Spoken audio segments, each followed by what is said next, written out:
Alright. That took a little longer than I wanted. Hello, hello, welcome back. Apologies for that. That was a bit tricky. Do, do, do, do.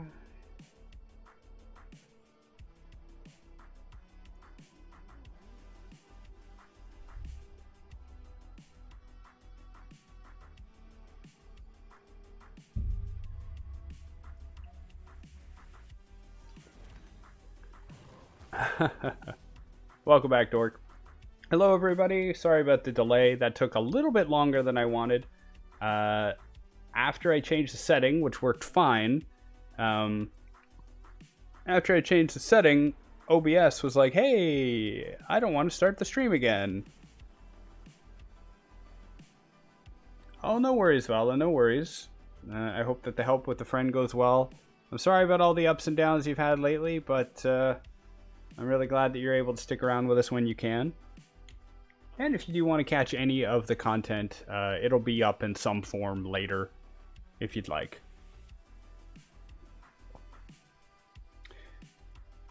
All right. Okay. A little bit of a pause, a little bit of an audio pause chat. I am going to reach out to Venextron. We are going to, if anybody here is joining in and they don't know what's going on, we're going to be recording a podcast with Venextron, a new friend in the community, fellow streamer. And I need to go basically have a quick call with him to make sure that all of his stuff is set up and that everything is ready to go. And I don't really want to have all that busy work and stuff in the background for you. So feel free to chat amongst yourselves and I will be right back. Thank you.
Hello? Yeah, I can hear you. Nice. I'm doing good. Thanks for agreeing to do this with me, man. I really appreciate it.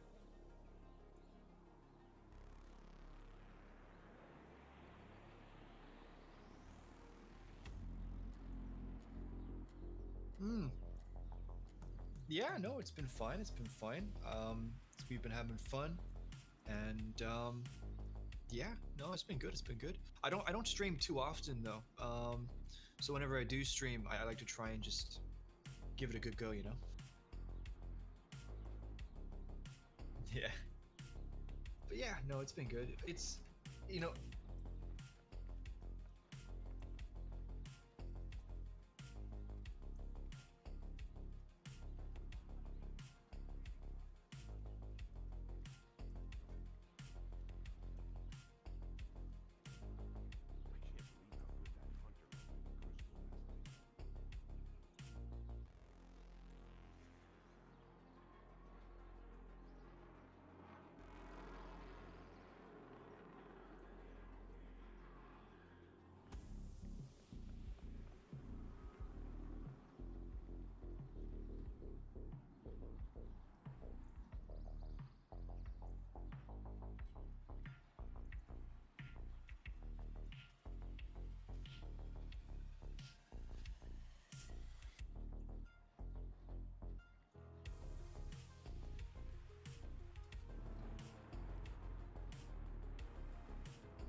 Okay. Hey guys, I'm back. Can you actually? How would you like me to refer to you? Do you want me to call you Kaz or Embrace or Kaz is best. Yeah. Kaz? Okay. Guys, can you hear Kaz? Can you just say something in the chat? Hello, So that I chat. know Can that you can hear can everybody hear me on both sides of the stream? Can they hear me? Can you guys hear me? Yeah, that's a good question. Chat, can you hear Venextron? Can I call you Ven? Do you have a short form? Or Just call me Ben. It's all good, man.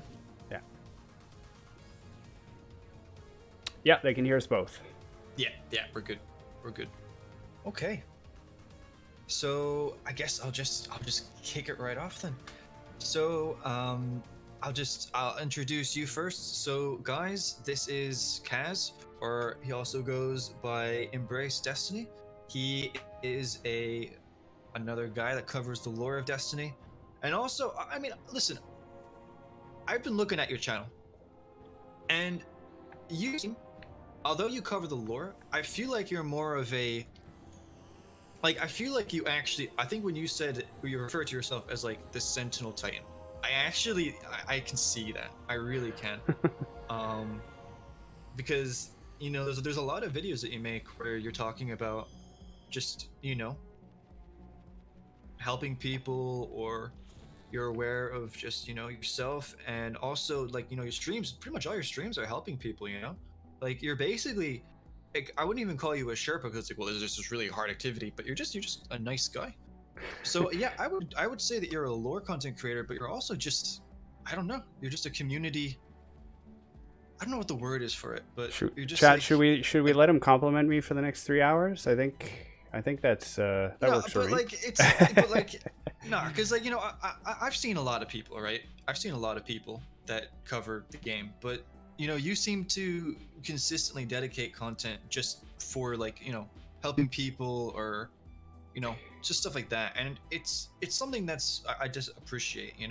I feel like, because like I know you were saying earlier how you're not necessarily like on the grind in terms of the numbers, but I think a lot of times people can get just caught up in that, and they're focused on what gets the most clicks, and what's the algorithm gonna love, but like you keep it real, if you get me.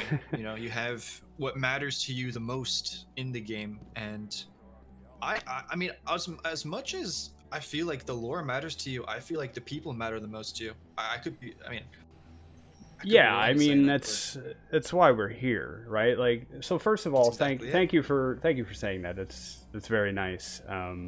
I do appreciate that a lot.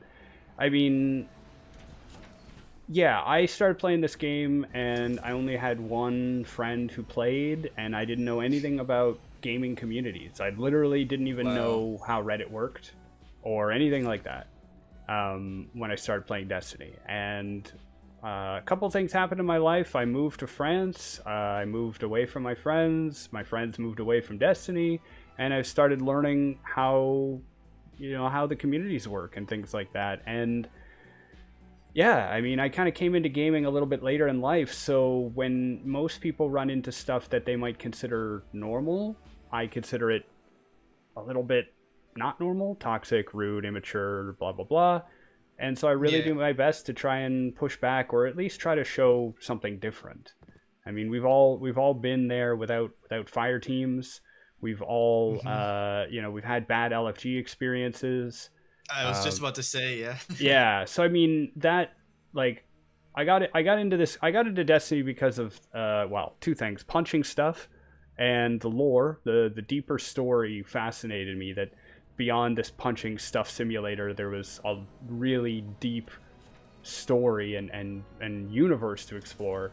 But I got into helping people because I had trouble myself to find raid groups, to find people even just to do things like Whisper of the Worm or whatever. So yeah, I joke, and it might sound a little, I don't know, a little arrogant, but I really do try to live my best Captain America Sentinel Titan life. I'm out there, I'm helping people.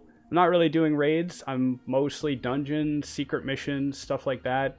I did over 300 runs of 0 Hour. I just love being available, helping people out as best I can, and honestly, the most rewarding thing, on a selfish note, the rewarding thing is that helping people has helped me love this game longer and more deeply than I think I would have if I played by myself or tried to slog it out in the LFG. That makes sense. Yeah, because every time somebody gets a gun, I mean, there's a reason I did, so many runs. I've done hundreds of runs of dungeons and things because they are having a great time, and that makes me enjoy it. So that's selfishly, and then selflessly, just seeing the community grow and go, yeah, you know what? I'm going to do some dungeons and help people out. I'm going to set up a raid group. I'm going to play PvP and show people how to be a better PvP player without, sending horrible messages or whatever. Just seeing that bounce back is so gratifying. So yeah, I love the lore, I love the story, and I'm always exploring it, and I'll talk your ear off on it. But if I can do anything to help, then if it's in my power, then I will do it. So. I mean, I have to say, it's probably one of the most admirable goals you can have when playing a video game. I think most people will.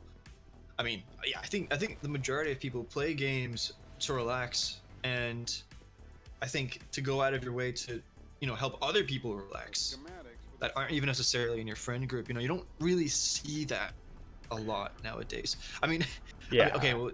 You kind of see it in Destiny, but a lot of times there's a price tag attached, Yeah. And that's the other thing too is, I remember once somebody told me about Recov accounts and like all the helper paying accounts, and I was like, damn, I could have paid off my student loans if I just charged people for these 0-hour runs.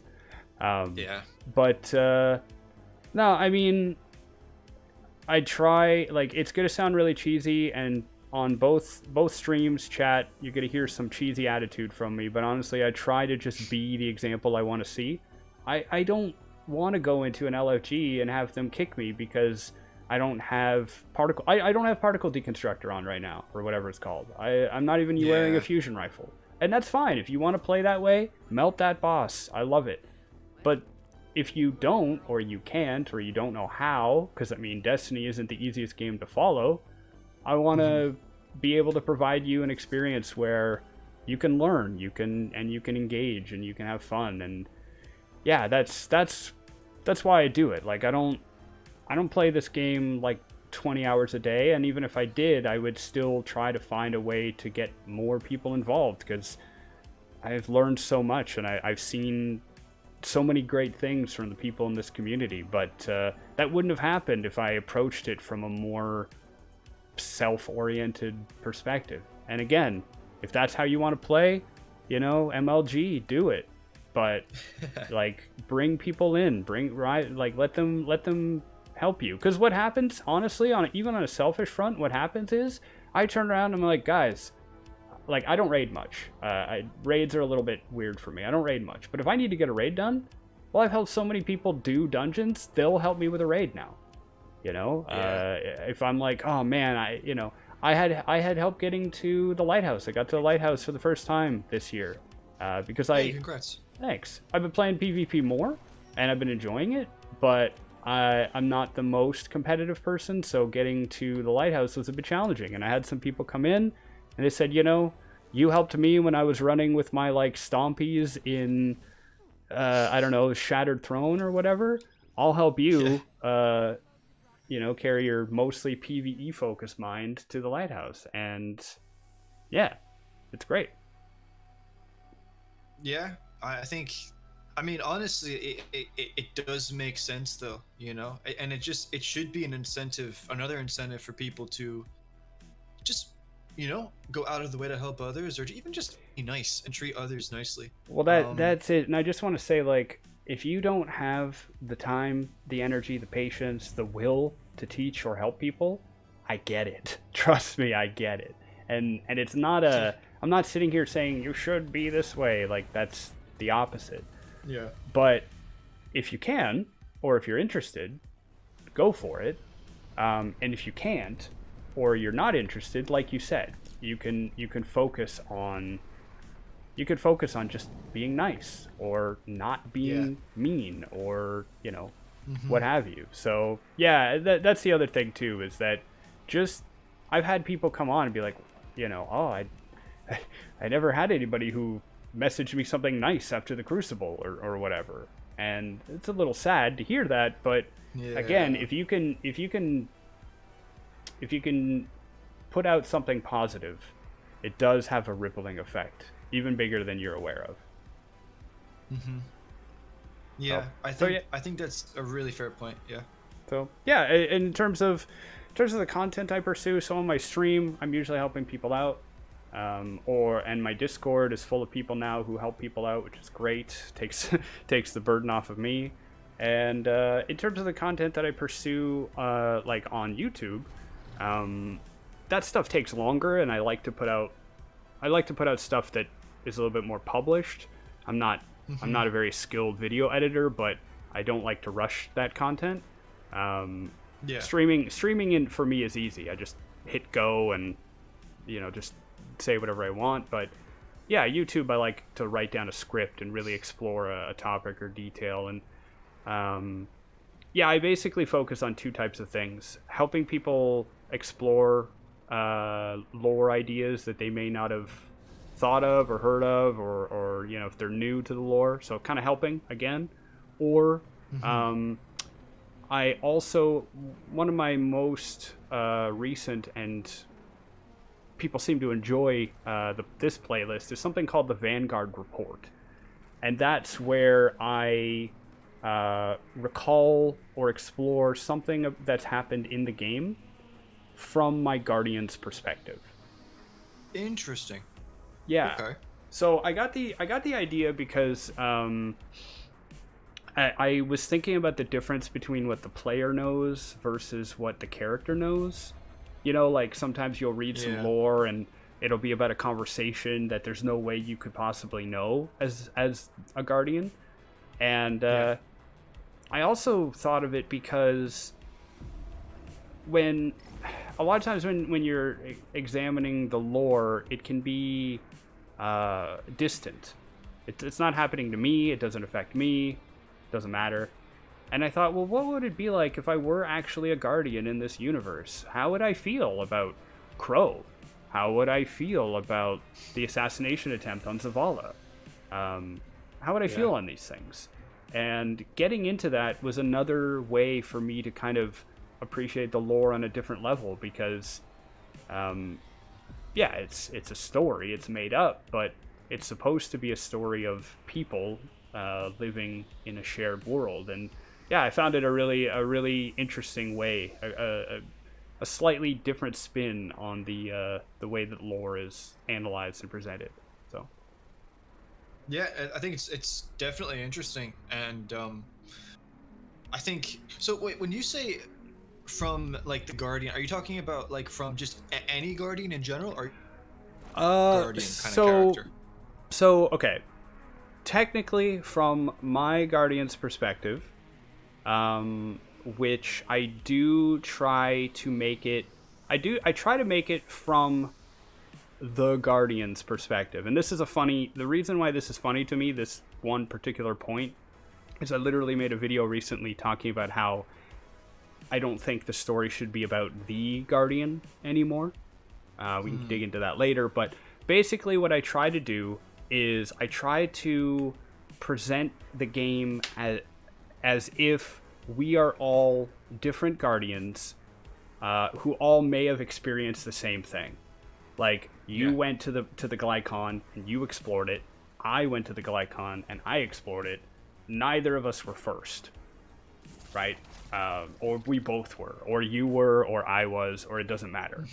And then in terms of the emotional perspective, I have a particular perspective. I'm a bit lawful good. I'm a bit, I really personally care about like the Last City and the Vanguard and things like that. And me too, man. Yeah, so I put those emotional spins on it, and I try to acknowledge the other takes, but it is still my own. It is still my Guardian that, my Titan had to, renew his library card with the Vanguard so he could go down to the last city and find some old lore manuscripts that helped him understand, like dig into some of the deeper mysteries during Season of Chosen. And, you know, I add some little details in there to try to make it a little bit my own. And what other people have told me is that they kind of feel like it is about my Guardian, but I try to make it generic enough that you can kind of feel like, yeah, I was there. I did that too. You know, I actually did one on the raid, on the Deepstone Crypt raid. Before I did the raid, I got footage from other people. And the way that I presented that was I presented it as if I were a Guardian coordinating other Guardians there. Like I was on the surface of Europa getting their intel after they finished the raid or as they were going to it. So That's it's not pretty like cool. Yeah, so it's not like I was there, but I was like, yeah, you know, I basically talked about the raid race. And I was kind of relaying what they were doing back to the Vanguard, so to speak. So yeah, it adds to the immersion of it. It makes it feel real. It allows you to connect with it. And I think sometimes that helps people because the lore of Destiny is great, but I mean, go read the Books of Sorrow and you can either fall in love with it or you can roll your eyes in your head as you start like screeching eldritch horror, you know, and then Akka and Yule and Ear. Yeah. It's like, oh my god, what am I reading? Yeah, I think that's actually a really, really good point because I feel like I'm not too sure if, you know, I feel like Bungie, at least I think they try to strike that balance between the big story, you know, the epic themes and the characters and stuff like that, and then, you know, on the more relatable stuff, the more human side of it, you know, the stories that take place in the city just between the normal people, or you know, are the Guardian or any Guardian just kind of doing just, you know, just even generic stuff to again make the game feel more I suppose lived in, I guess you could say. And I feel like that can probably be very difficult to do, strike the balance, because obviously like the more epic eldritch horror stuff is kind of more eye-grabbing, but when you think about it, this is a game that people almost treat as a second home sometimes. Yeah, you kind of need that lived-in element, you know? It's a big topic that I could talk your ear off, but I always say that there's room in Destiny for both. There's room in Destiny for the grand space opera, but there's also room for the small drama, right? Because we all want to go to the Athenaeum worlds and the Cabal vaults, and we all want to go to these faraway exotic places and stuff like that.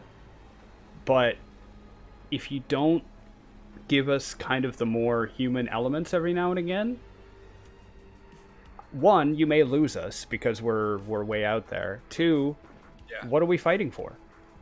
Why? Exactly. And it's something I actually want to see a little bit more of. We've seen it a little bit, like we've seen it more in the last year than arguably much of Destiny's history. But yeah, I want to see more of that. I want to know more about the people of the last city. You know, what are they doing? Are they huddling in their homes afraid all the time? Are they having a great time? Like what's going on there? And I, don't get me wrong, there is a select clientele who would enjoy like the Destiny dating simulator or the Destiny Farmville or whatever, but I know that's not in the game's model, so we don't need to go too far that way. But yeah, a lot of times when we're presented with risks, it's like, oh, Panoptes is going to erase us from time, or this is going to happen out there, and you're like, cool. So, what happens if they destroy Mars or a different star or whatever? How does that affect me? You know? Yeah, so, it seems like the biggest sense of loss is when they destroy our vault. Yeah. Which isn't even a person; it's just some gear. Yeah. Well, and a little another thing I came up with a while ago is that I think that there are 3 ways to motivate players in this game. 2 are obvious, one's not so obvious. There's the looting and the shooting. Those are 2, right? So the loot, the gear, the actual stuff that you can earn. The shooting is not only like the sandbox, but the grind that you have to go through to get it.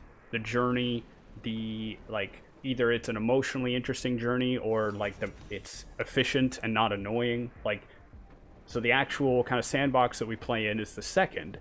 And you've seen cases where the loot isn't that great, but the way to get it is fun, or the opposite. The loot is amazing, but the grind is terrible. And that's been okay enough, because as long as one of those elements is great, people will usually go for it. The third element, though, is story. And that includes lore, that includes the in-game main plot, but it also includes your story. So this comes down to Transmog, comes down to character facial customization, other features that we don't have in the game that would be great to have, clan halls, apartment halls, improved clan customization features, stuff like this. Anything that involves and even outside of that, like, the memories that we make while playing the game, these things motivate players. And you're right, like, Destiny can be a second home to a lot of us. I mean, look what's happening right now. Like, okay, Dares of Eternity is fun, the new dungeon is fun. There's nothing new in the game if you've been playing regularly, but people still do. They go and do strikes for no reason. They have nothing left to earn. They just do it because they enjoy being together. And it's a bit cheesy, but it's also an opportunity for Bungie, and they know it. They need to lean into it more, in my opinion, but that's because I am a story-focused person. But they have an opportunity there for us to lean into the story and our story of the game and the customization features. Because I mean, there's enough people out there who would pay to be able to have long hair and beards that they could finance another expansion. And the fact that is 100%. A thing, is a metric that Bungie should be aware of as they're trying to prioritize the development of the game. Yeah, I definitely, considering that they were willing to monetize Transmog the way they did, I'm actually kind of shocked that they haven't brought in even something like premium customization options that you can only get with like silver or bright dust, not even necessarily just changing my entire face structure. It is surprising. I think they were making adjustments to the engine. I think we've heard a lot about like the lighting, how it's changed and stuff, so I think they've kind of held off on it for that. There's lots that could be said on Transmog. Could have been handled better. I think any player who plays Destiny who didn't expect there to be some kind of grind or cost associated with it has never played this game.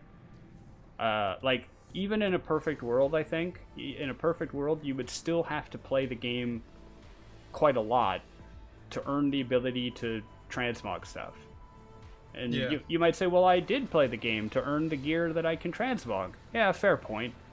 But this is not a game you jump in and jump out of in 10 minutes.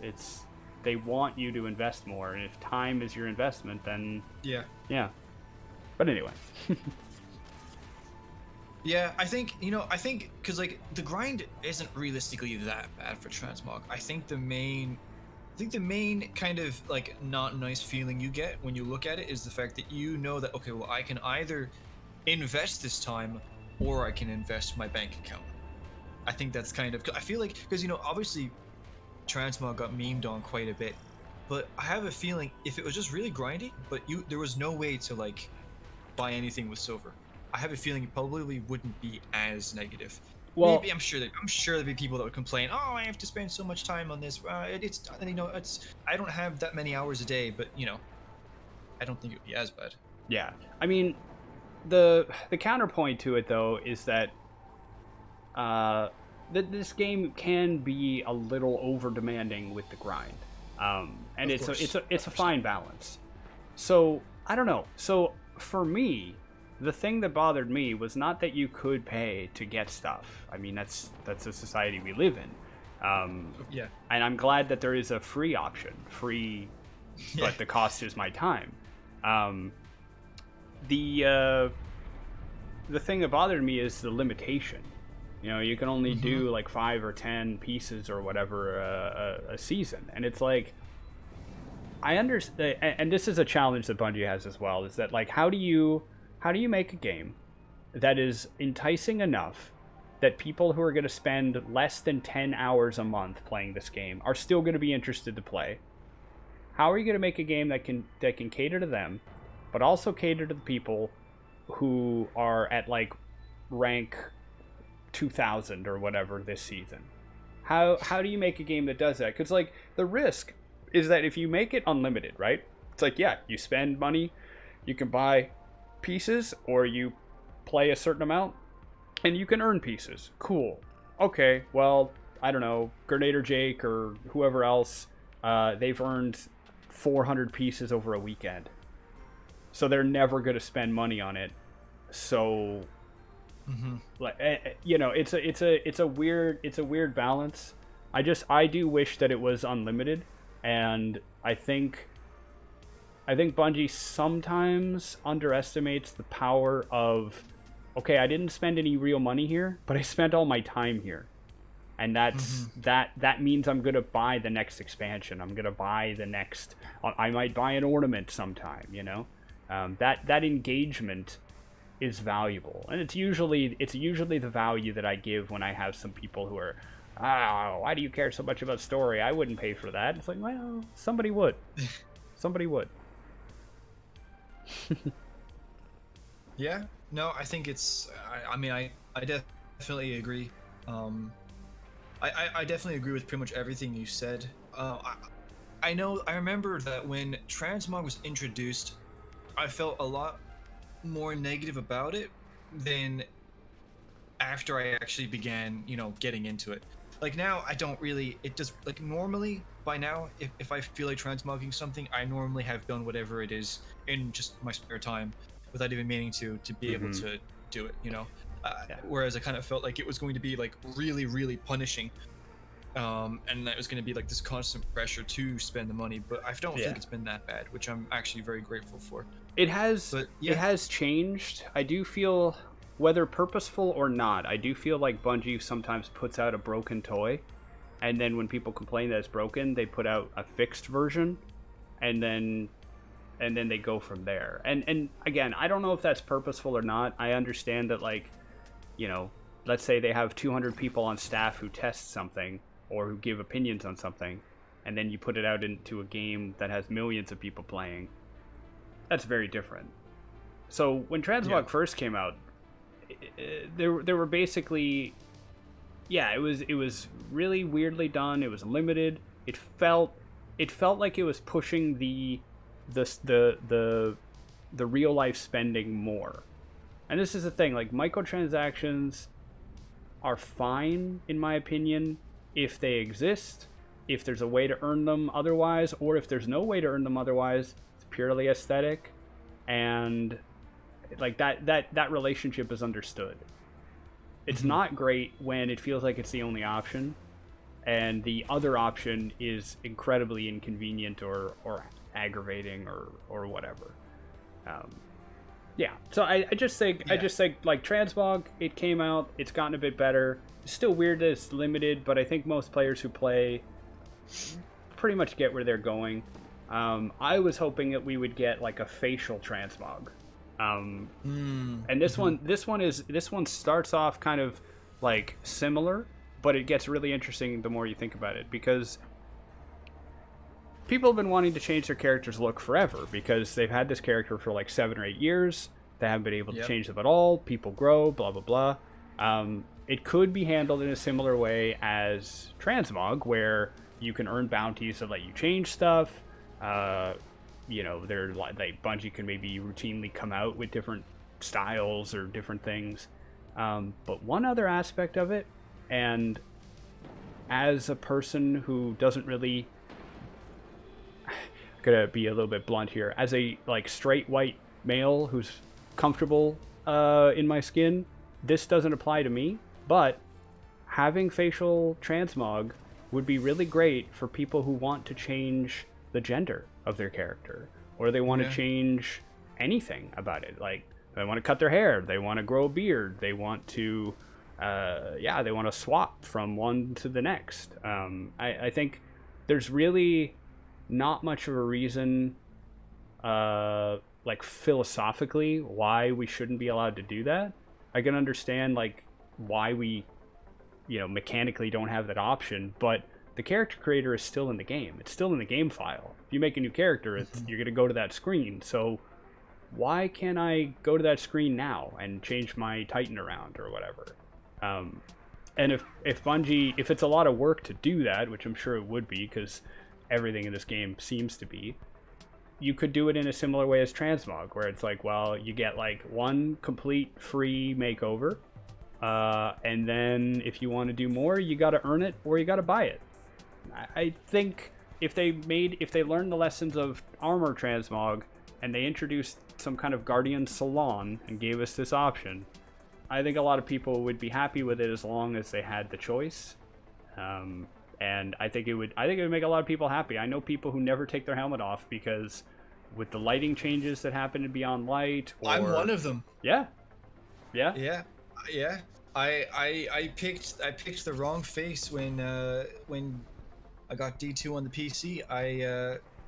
I picked one other than the one that I had in D1, and I hate the way it looks. And do you play a human awoken exo? I do, yeah. I play a human male, yeah. Okay. Yeah, because I've heard the complaints I've heard about have mostly come from exo and awoken. Because like the colors have changed on awoken, and the shapes, I think, have changed more on exo. I mean, it's not to say that it's not the case for humans, but of all the complaints I've heard about that specifically, it's usually come from that kind of character. And yeah, like my chat is saying, like they could monetize hairstyles, tattoos, war paints, earrings.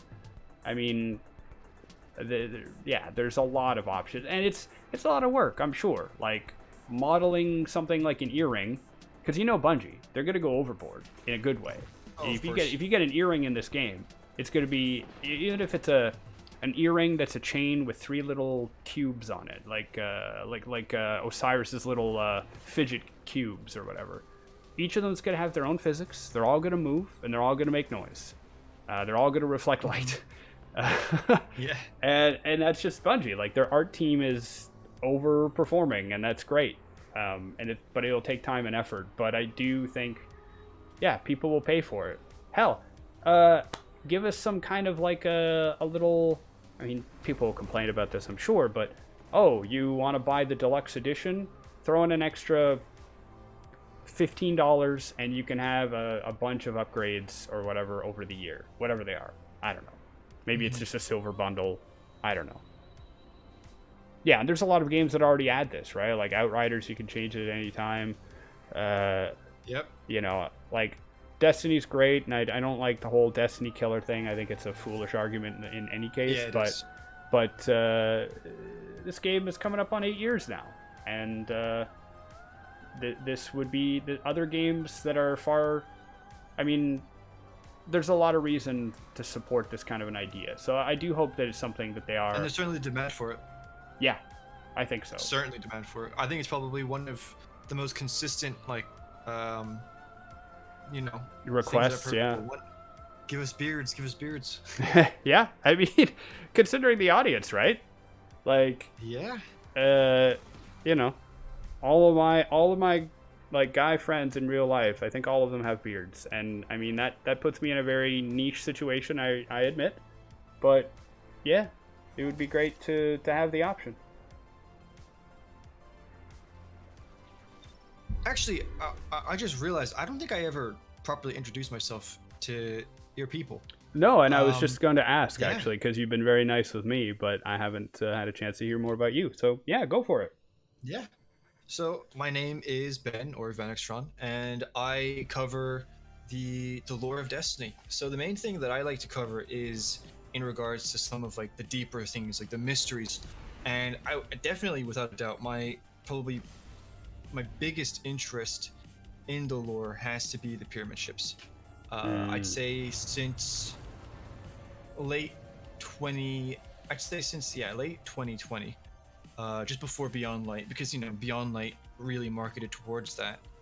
I'm just gonna be honest, I've been obsessed with them, and I cover a lot of things in the lore, so I'll do things about the written lore, and I will, if I see similarities or I see things in even like architecture that is very interesting, or that if I see a pattern that repeats itself across different levels or whatever.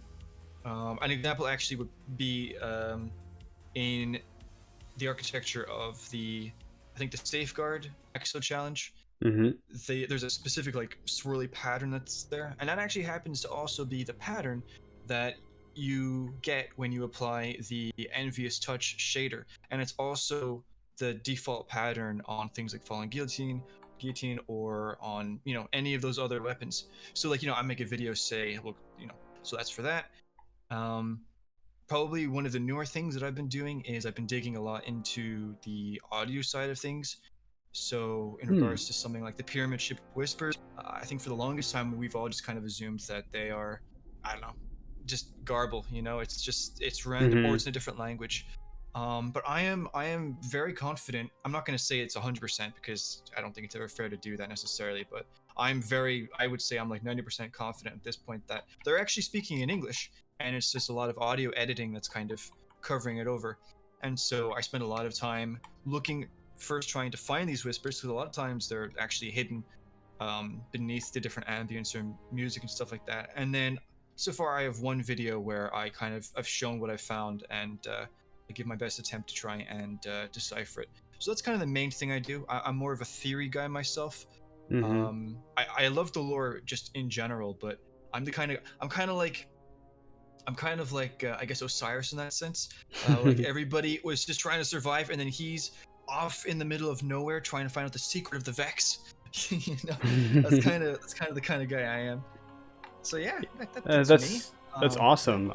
So how long have you been playing? When did you come into the game? So the first time I ever played this game was in the beta for D1, and then I'd say I got D1 probably around a month after it came out. So I've been playing for a good while.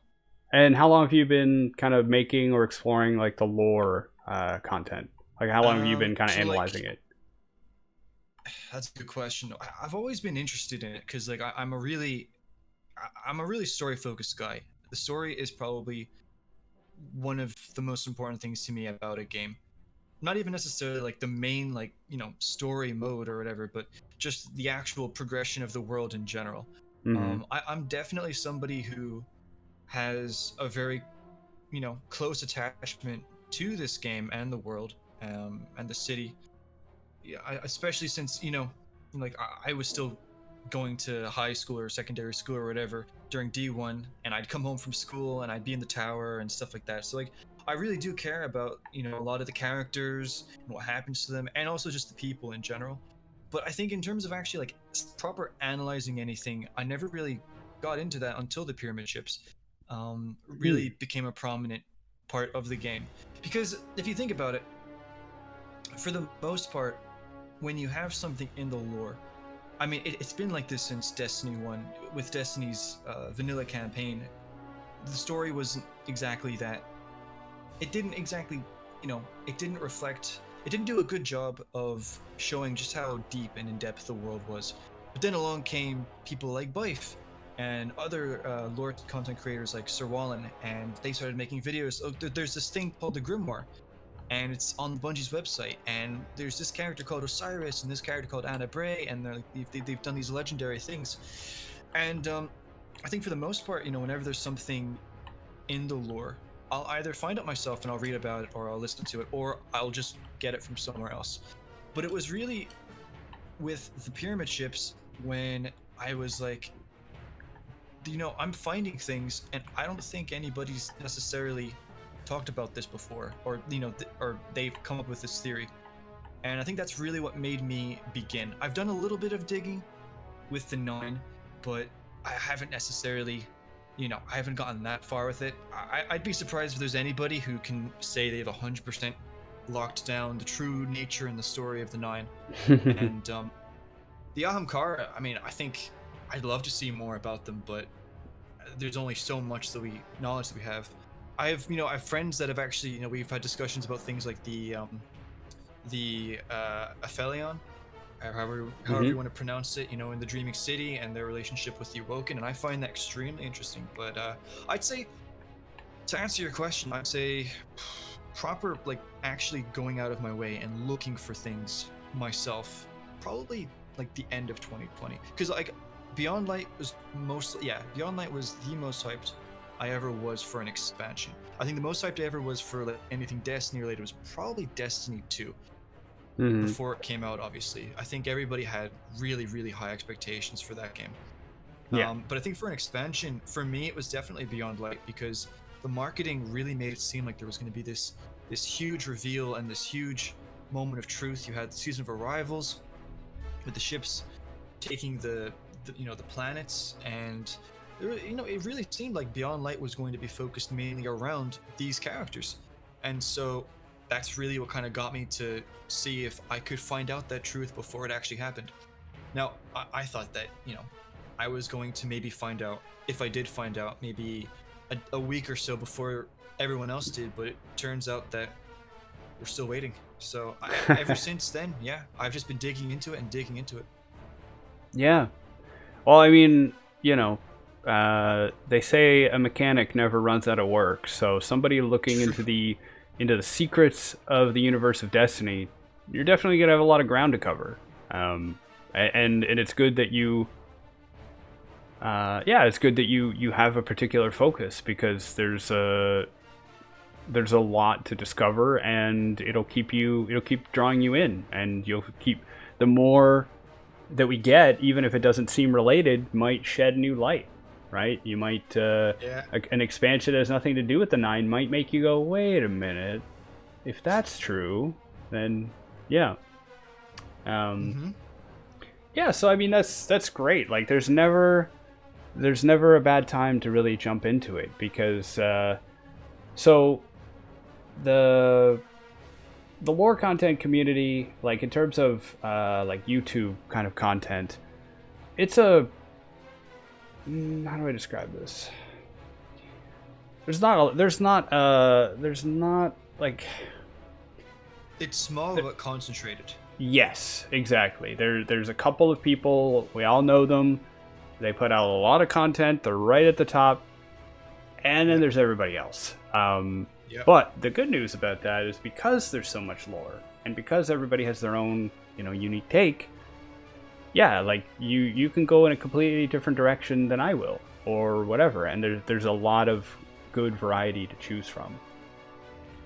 I mean, we're both examples, I mean, you take a look at somebody like Bife. Like I personally, I've always seen Bife's kind of general purpose in making videos as being the guy that will tell you the story that Bungie won't. Like, people play the game, they're not gonna want to read everything, and so Bife's the guy that comes in and he's like, here you go, this is actually what you're missing out on. And then there's you, who takes a completely different approach to it, and you're like, well, you know what these events are, but have you thought about what it would be like from this other perspective? And then there's me, and it's like, there's this thing you can't even see, and you can't even read about it, but it's there, and it might interest you. So yeah, I think you're definitely right. There's a lot of different ways you can go with it, and I think it's also similar to you, because you were saying about how you kind of got into helping people from, it kind of came from an experience when you didn't necessarily have people to play with, right? You kind of, your friends moved and you moved and all that, and I think, and then that ended up, you ended up finding similar-minded people that are willing to help you now. And it's kind of been the same for me, where I never really had like a community, I played the game. I didn't really fall under any real, like, I was never super hardcore PvP or PvE. I just played the game, but I cared about the story. And now, the people that from the Reddits, I've met a lot of people that a lot of people come to me and they're like, I saw your thing about this theory. I actually have my own theory. What do you think about this? And then we trade back and forth. And I've met like a lot of people that just, they have all this passion for the lore kind of pent up, and they just, and I definitely wouldn't have met a lot of these awesome people if I hadn't been for, I guess, going down that path. So it's definitely great. I feel like both and some of the best good communities. Yeah, like some of the best ideas come from that collaboration or that competition or that, debate back and forth. There's everybody has a different perspective, and the lore, like Destiny lore, I always like to joke that Destiny was made by like 4 jocks, 4 athletic people, 2 or 3 extremely talented like artists and musicians, and then like 1 or 2 like really heavy book nerds. And the joke is that the jocks are like, yeah, we're gonna make this game, shoot 'em up, it's gonna be great, it's gonna be Halo but bigger. Did you write something on the back of a napkin to explain what our character is doing and why they're here? And the guy shows up with this like scroll, this like epic tome. Yeah. It's like, yeah. So they do their homework. There's a lot of stuff in here. I mean, I was literally looking into Hinduism today, because there's elements of the primary aspects of Hinduism that can be related to some of the lore that's happening in Destiny, and then you see all these things of like references to history or myth or different cultures, and it's really great when you have all those people who are able to bring their opinion, and they can help you reform your ideas or go in a different direction, or even, you may be the most dedicated player out there, but you might miss a voice line, or there might be a lore card that's broken in your game so you don't read it properly or whatever, and they can come to you and be like, hey, have you seen this?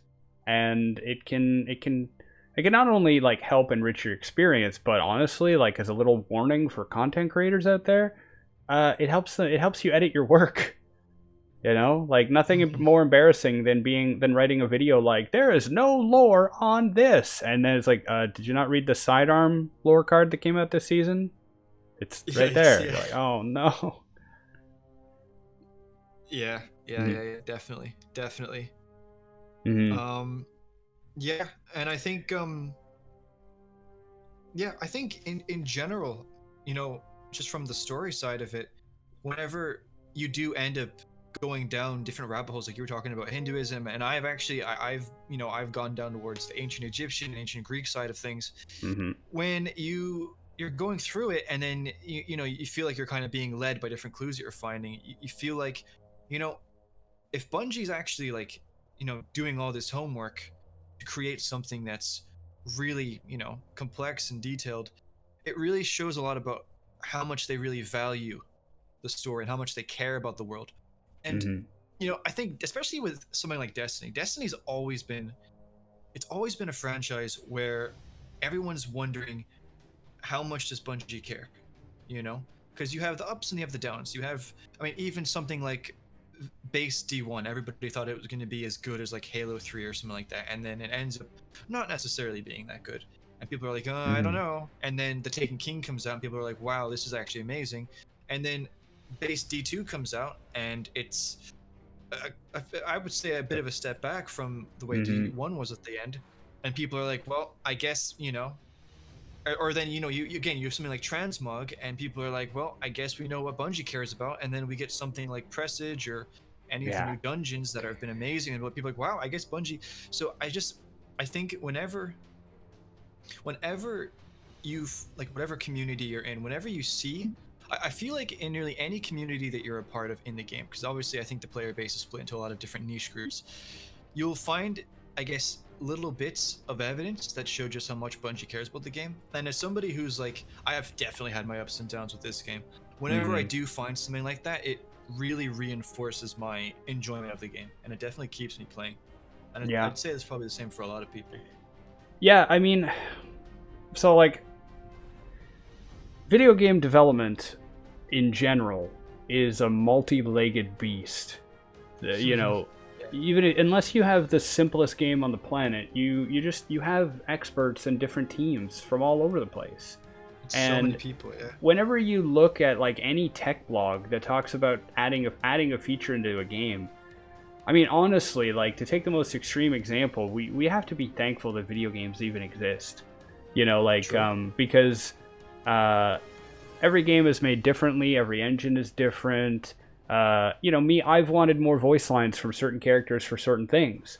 But, I mean, you got to get the voice actor to record it. Well, you got to get somebody to write it. You got to get the voice actor to record it. Different languages as well. Different languages. If it's supposed to be for the Guardian, so now you've got like a masculine and feminine voice, different languages. The audio engineer's got to make sure that it goes in. It's not as simple as just insert like an MP3. Like, it's got to be balanced and mixed properly. And again, I tease Destiny in particular because it does seem like sometimes we would be happy with a napkin and they construct like a quilt.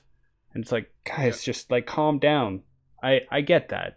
And maybe they won't ever do that because they want quality in their game, and I respect that. But yeah, I think another aspect of that multi-legged beast is that there are, like, they all care, but as individuals within the company, they also care about a lot of different things at different times. So on your point of lore, an interesting couple of anecdotal examples is that I personally feel like the people at the top of the company didn't care too much about the story or the lore. That's why I joked that it was a bunch of jocks and like one or two kind of nerds making the game. And there was a shakeup before the game came out. But there were early interviews with Luke Smith where he's like, well, we weren't quite sure what the darkness was, or we weren't sure what direction this would go. And I think what has happened over time with Taken King and with Destiny 2 is Bungie as a whole has gone, okay, so our lore guys are killing it. And also, there's a lot of people who care about this.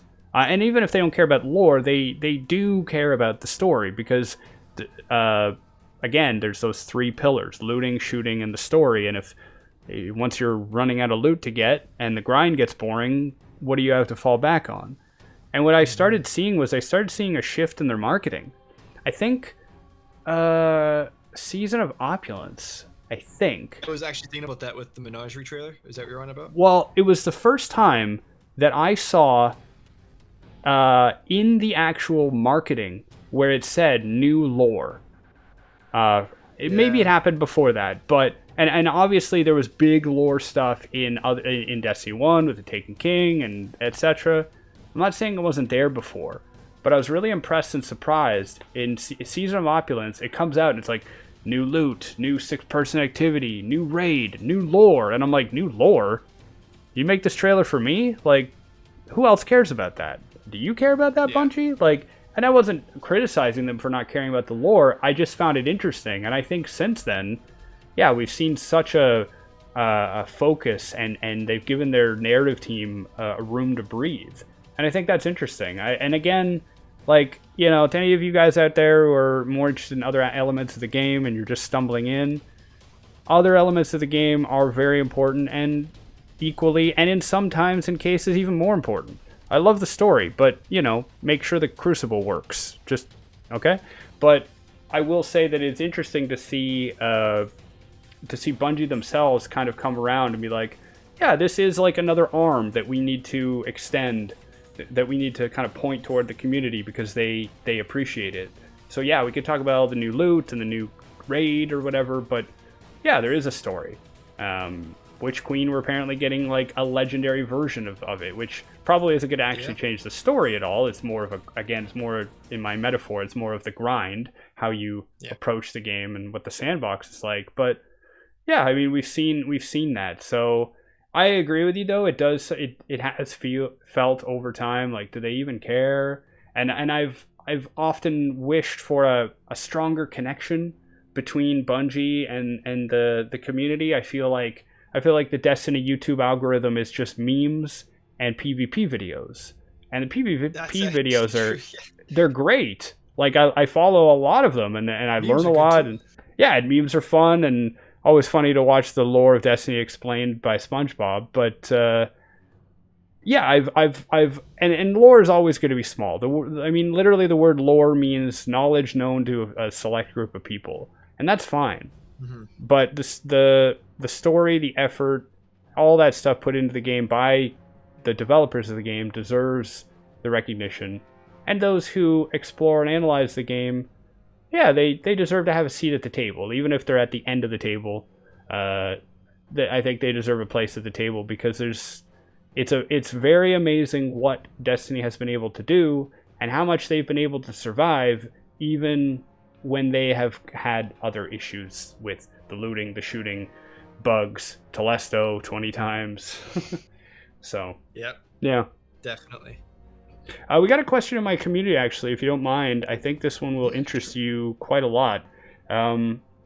Question is, and this is a spoiler for the trailer. I presume your community has seen the newest. I'm pretty sure. Yeah, we have in my community we have a specific Discord channel where you can talk about new stuff, but nowhere else. But the stream is fair game. So the question is, this person is from Dorkabi77 says, I've noticed that the pyramid architecture from the Throne World trailer reminded me a lot of ancient Aztec structures. Perhaps whoever or whatever lives or built the Darkness Pyramids were influenced by the Aztecs, which would mean that they probably visited Earth far before the collapse. It's a stretch, but an interesting thought. So, yeah, what do you think? You're getting me excited now, man. I saw that trailer and I was like, I screamed a little. You know, it was good. And then yeah, you know, it was good. Okay, so, first of all, I have to say that I thought that was a really good trailer. I really enjoyed it. I think the only thing that made me stop and go, huh, was the statue of Oryx and Akka, because I feel like Akka looked a little malnourished in that scene with Oryx. I feel like he should have been a little bigger, you know. But yeah. No, I mean, obviously there's reasons, but like no, I thought the trailer was very good. To answer, well, I don't know if it was necessarily a question, but more of a talking point. I think so. My opinion of the inspiration for the pyramid architecture, and I guess, you know, if there's a race or whatever, I think that's kind of changed a little bit. At the start, I was of the opinion that it was more focused on the Egyptian side of it. If you look at the concept art of, you know, that city with the pyramid ship in the background and like the statues that we now see in the ships, that there's a lot of ancient Egyptian kind of style stuff. But what I've actually found that's interesting is in the architecture that we see in Beyond Light, and also in Witch Queen, there does seem to be a change. There's still some of that Egyptian kind of style stuff, but we see, you know, a kind of more Aztec-y kind of styles.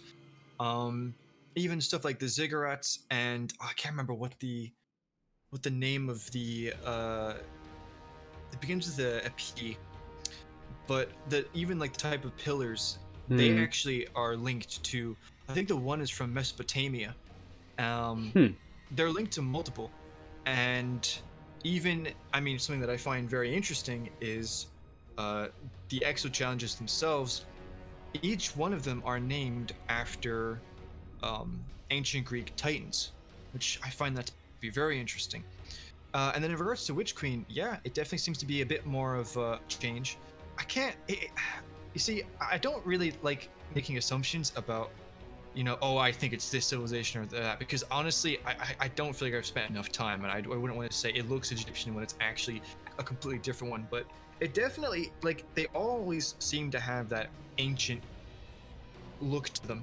And then you mentioned something about them, you know, potentially visiting Earth, and I think it's really interesting that you say that, because I would 100% recommend that you check out some of the videos that I've made giving my thoughts on the pyramid ship race, be it, you know, anything that I've done regarding the Whispers, or I think probably the biggest one that I would say is called the Eldritch Theory, Part 2 specifically. Bungie actually, I think Bungie proved an important part of that actually right with this season. One of the things I was kind of saying before Beyond Light came out is that the pyramid ships were not the actual darkness. A lot of people believe that they were, equal in, power and as important as, say, the Traveler or the Light itself. And I was looking at a few things, how say for example, how the pyramids speak and how the character talking to us in the Unveiling lore book, how they talk, talking about the first person and the third person, we are your salvation, I am by all accounts the winning side, stuff like that. And then again in Presage you have the entity, and then finally with this season Mara saying that the pyramids, the Scorn, the Taken, they serve the entity. To me that was actually a huge win for my theory. So I would definitely recommend you check out some of the stuff that I've said about the pyramids. But yeah, I think it's gorgeous. I think my favorite thing about the pyramid ship architecture, it's not about what it alludes to story wise or theories, anything like that. I just think from an art design, I think they have done an amazing job. Honestly, with Forsaken and the Dreaming City, I wasn't too sure if they'd ever be able to top that. The Dreaming City is by far my favorite destination. I mean, I don't know if you could, I have my whole profile picture thingy for the podcast as the Dreaming City in the background, but I'm literally sitting honestly, in the Dreaming City on stream. I think the pyramid ship architecture is just insanely well done, and then the fact that they have varieties in the types of patterns that are there, and then with Witch Queen the types of buildings and stuff like that. I just think it's great because it's always so detailed. And then with the weapon crafting, wherever that is located, that seems to be pyramid ship related as well. Yeah, I think it's great. So no, thanks for bringing that up. And I'm pretty sure the guy that mentioned that was the guy that welcomed me earlier, and I didn't see it. I apologize that I didn't see it, man, but thank you again for the kind welcome. Yeah, actually he's been checking out your work. I've checked out a little bit of it, and we've got somebody else in the channel, Quasar, saying your Eldritch Theory video is quite interesting. So there you go, crossover fandom. Yeah, so as someone who has looked more closely, I guess, at kind of the darkness and the entity and things like that, I guess I have some thoughts to bounce off of you on that regard. So yeah, go for it. And I haven't watched those videos in particular. I watched the recent Witch Queen one, but so I have a particular thought on the darkness and the light that I don't quite have evidence for, but is this the one where they don't have full control? I think were you talking about that in the Discord? Yeah. So to reiterate for both our streams, my theory is this: in the Book of Unveiling, we have, if it's to be believed, apparently the Gardener and the Winnower were basically playing the flower game, the game of life, the ultimate chess game of the universe, and if my interpretation of this is correct, this is what happened. The Gardener was tired of the pattern always kind of yielding the same thing, so they changed the rules. The Darkness was basically angry with this. They fought, and as they fought, the universe was created. What went from a series of scenarios and possibilities narrowed down to the one universe that we have, or whatever, the one collection of multiverses that we have, however you want to look at it. Yeah. And my theory is that the light, like the entity that represented, like the Gardener and the Winnower, put themselves in the game. And once they did that, their ability diminished somewhat. Before they did that, they could literally create or destroy the universe or any universe just by setting up the board. But once they put themselves in the game, my theory is they went from being the umpires of the game to maybe the best players around. And why that's important to me... That's a good way of putting it. Yeah, thanks. why that's important to me is that a lot of people wonder like what the light is going to do, what the dark is going to do, how much power they have, how much they can control. And the way I see it, even the darkness has told us that darkness exists in all things. It exists in cell division. It exists in entropy. And we've heard many times that light exists in all things for the same reasons, or the opposite, you know, chemical bonds and things like this. So my theory is that at their most powerful right now, the gardener and the winnower can't control all light or all dark in the universe. They are a massive source of this power, and they can maybe reach out and control whatever they can touch. It's around them, yeah. But they can't control everything. And I'll come back to this later, but this is kind of meta-analysis, and I'll explain what that is later. But I just think that that's the case. I think that they are powerful, they are extant, they're still fighting, or they're still at least debating the philosophy of light versus dark, sword versus bomb logic, whatever. But a lot of times I hear questions about like, oh, you know, what if the darkness like, you know, does this? And I'm like, that's narratively boring. Like you can't just put like an omnipotent being in the universe and then have it be interesting. Like so I'm wondering what you think about all those thoughts. I think I have to say, right, what I really like about it, that kind of thought you have, because you know, like I've seen when it comes to the darkness, right, there's so many theories out there, but like a lot of times, you know, they'll be quite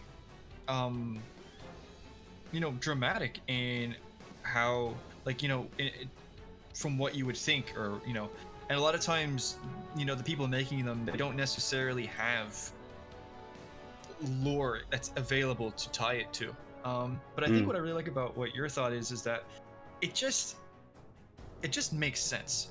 So my kind of, you know, because like let's be honest, right?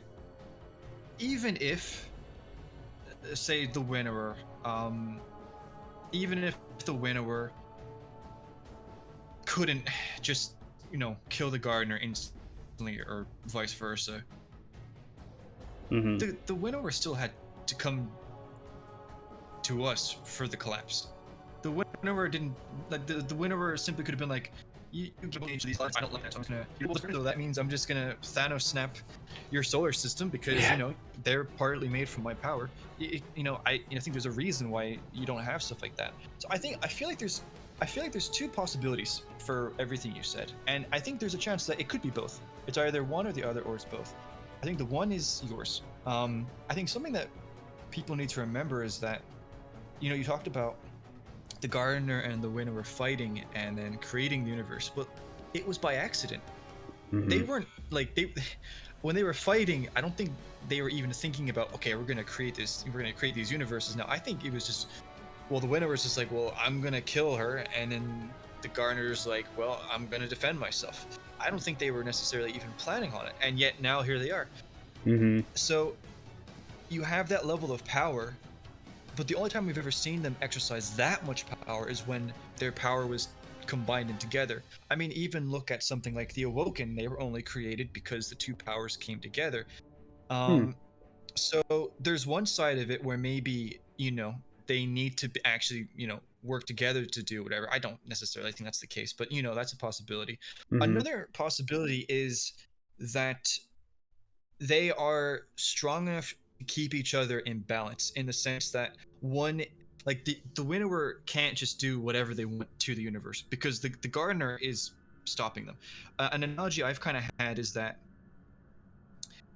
this whole game is a really, really dysfunctional relationship where the universe and us, we're the kid, and the gardener and the winnower are the two parents that are fighting for custody over how their kid, you know, should be raised, because they both believe to you know, teach their kid and raise their kid, or in our case, you know, run the universe and what laws the universe should follow, and we're just getting torn between the two of them. So I think that's honestly a possibility, but I think at the same time, you gotta wonder. Okay, this is just my opinion, and you can argue that we've, to a certain extent, maybe seen evidence of this, but like this is more on the theory side. I'm confident of it, but I'm not going to say it is. I do personally believe that the gardener can, at least to a certain extent, appear as like in a physical form. I don't know if they're in one all the time, but I feel like, so I'm not going to go into it, but my personal belief is that the statues we see with the pyramid ships are actually of the gardener and not the winnower.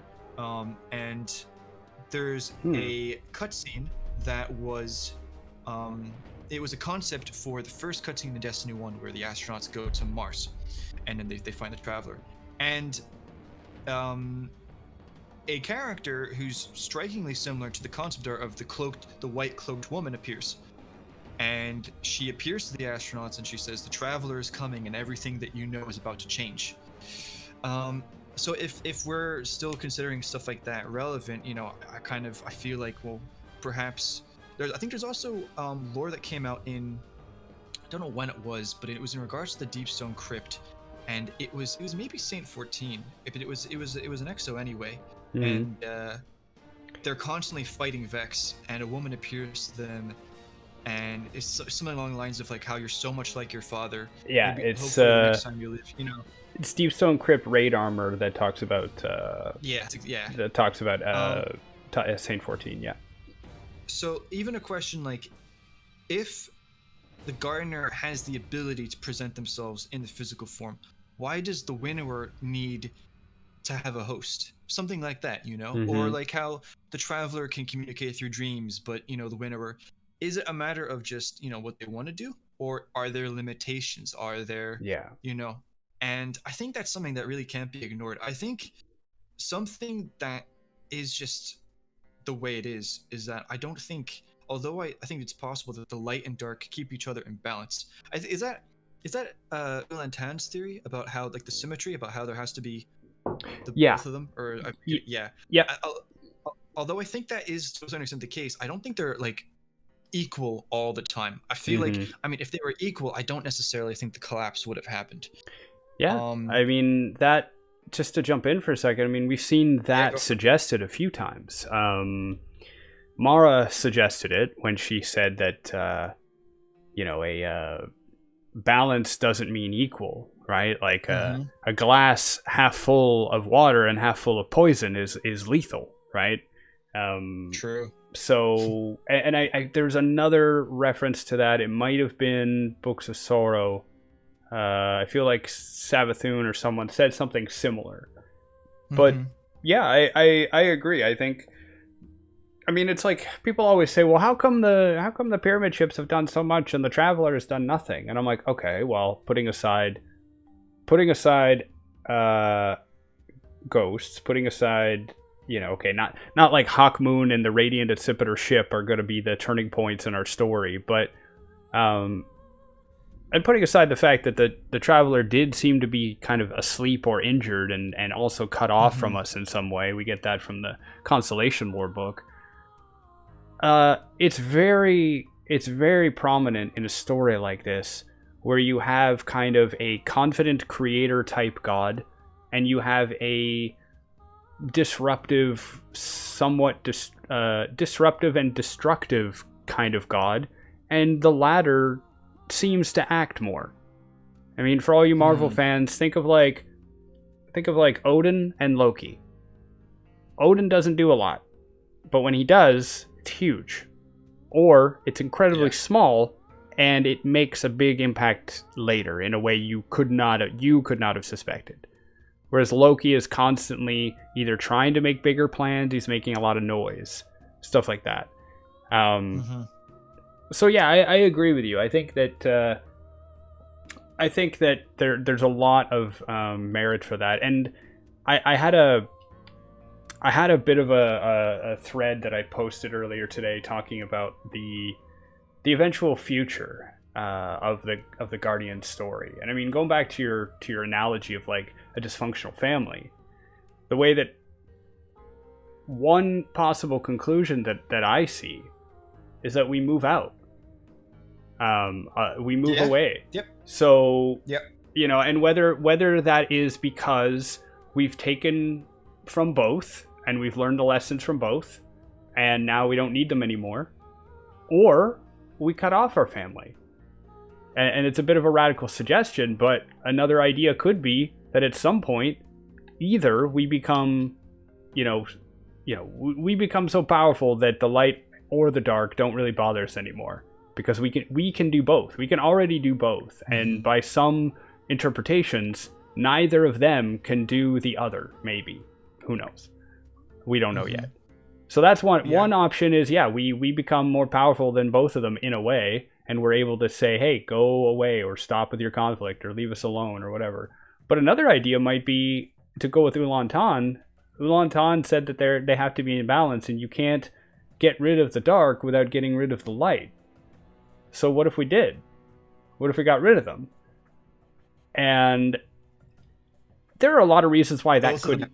Yeah, there is a lot of reasons why that wouldn't happen.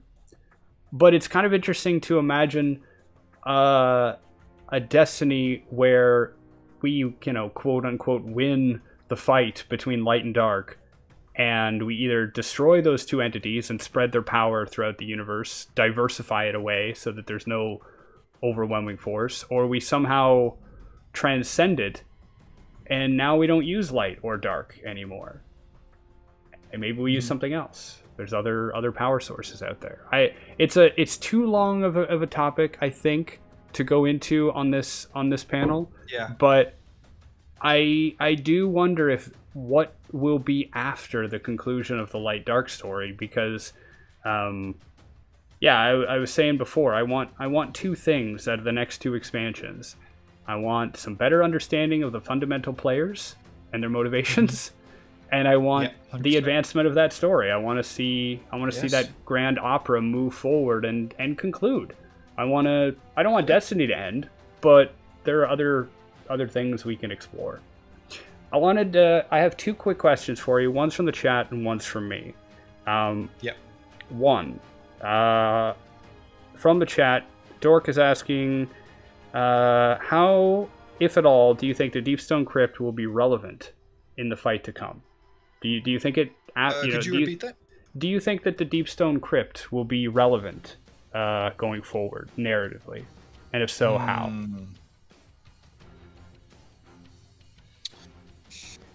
Yeah, that's a really good question, and it's really out of everything, like I really don't like Beyond Light. Personally, I really don't like it. Mainly because of how, in my opinion, little it really moved the big story forward. But something probably, one of the things I enjoyed the most was learning about Clovis Bray. I thought I really enjoyed his character in the expansion. I really did. And reading about him as well, I found it very fascinating. And then, I remember before the expansion came out, in the collector's edition, there was his journal or whatever. And I remember reading that before the expansion came out. Somebody put it online. And there was this emphasis on clarity control, and about how important and vital this was. And when I remember doing Deepstone Crypt for the first time, and it's you're approaching clarity control, I was like, this is this was his big deal, this is he really cared about that. I mean, and even Clovis himself, or a version of himself, is getting mad and he's saying, turn back or I'm gonna nuke the place. And then when you get to clarity control, it's a big massive statue, and there's been a lot of, I think, this is one of those things, the statue being there, it's one of those things that nobody can really explain. I can't explain it because it acts in a way that a normal statue shouldn't. And even the way it breathes, the way the ice forms around it, it's not normal, it's not like, oh, well, the pyramid ships were, they were there at one stage and they planted this thing in the ground. Well, this thing seems to be. And so to answer your question, will it be relevant? I really can't. It depends on what you mean by relevant, because Mm. I feel like I also think it means what you mean by the how Deep Stone Crypt. Yeah, true. Yeah, Because like yeah. because the Deep Stone Yeah, Crypt. yikes. Yeah, there's a bit of lag between us Yeah, there. I just had a mind like, yeah. Well, I'll say in regards to the statue, right? I think its importance is going to either grow or diminish as we learn more about what is exactly going on. I don't feel like anybody can really say, because we just don't know. We don't Yeah. really know. But there might come a point where we understand like what the statues specifically are and all that a lot better, and we go, oh my goodness, now it makes sense why that's there. And who knows, maybe we'll even need to go back, or maybe, because the fact of the matter is, there's not a lot of these. There's only one other place where a statue like that has just been chilling, and that's in the Black Garden, which is a very significant and important location. I think everybody can agree. So the fact that this thing is just casually on Europa, that by itself gives it a lot of importance, but we just don't understand it. So I think for the statue, as we learn more, that's either going to make us go, yeah, I can now understand why this thing, or it's just going to be like, okay, it was there and it was cool looking. As for the Deep Stone Crypt, I don't know. I will always say that the Deep Stone Crypt is probably one of Bungie's biggest blunders, purely because of Cade 6 specifically saying that it's on Enceladus. And also, in his journal that came out for The Taken King, he had it drawn that the Deep Stone Crypt was on Enceladus, because you see Saturn in the sky and not Jupiter. So I mean, it kind of makes you think about, but I mean, I don't know. I mean, even if okay, let's just talk about even the exo challenges. Why are there pyramid ship architecture in something Clovis Bray seemingly designed, and then why are there Vex there at the same time? It really makes zero sense. It's mind-boggling. Yeah, I think you touched on a number of points there. I mean, one, canonically, like, if the Deep Stone Crypt is the space station, it has crashed. So yes. If it has any relevance, it's going to be that we're going to go back, or we're going to reflect on the time before it. If you're talking about the Deep Stone Crypt as in clarity control, so the statue, again, we could maybe go back, or like you said, we could have a deeper understanding of those statues that could help us move forward. If you're talking about Deep Stone Crypt as in the hypergiant world on the other side of the portal at the end of the Glassway Strike, I don't know if we'll ever go there, but man, I really, really wish that we would. I definitely do. But yeah, exactly. Chat's agreeing that we don't really know. Like, we learned a lot with the Beyond Light lore about how exos are made and how the darkness was involved with that, but we still don't know exactly why, right? Lots of theory, and that's one of the things I hope. I hope with Witch Queen that we start getting, Savathun always, she's literally been commuting with the dark longer than any of us, and I really hope that has given her some insight that she's going to spill to us about what its goal is, motivation, how it works, etc. So yeah, personally, I agree. I think the Deep Stone Crypt is interesting. I do agree that dropping the ball a little, it's a bit weird, like to say Enceladus and then to shift it around to Europa. I also think so. What I know, I think they were planning on bringing Enceladus into the game at one point, and then I think it had to do with just the game development. I think that's kind of, I don't know if there was like a narrative decision as much as we have the one icy planet and the other, and it's kind of to help bridge the gap between what is and what wasn't. We know that Exo's minds can be reprogrammed, and we also know that Cade was tricky. So who knows? Could have been a code within a code. Could have been. I mean, one of the coolest and scariest things in the Beyond Light Collector's lore book is the fact that Vex Radiolaria will reprogram your brain. So if you want to say apple, you will think apple, and you will say something like gouge, sustain, eliminate. And you won't even realize you've done it. Your brain's rewired. And I don't think Cade was necessarily rewired to say Enceladus every time he meant to say Europa. But also, there is precedence in this game for that to have happened. Yeah, but it is a sad thing for his character, though, I guess. I honestly, I do feel a little bit bad about it because it's like his last will and testament, and then it's not even accurate.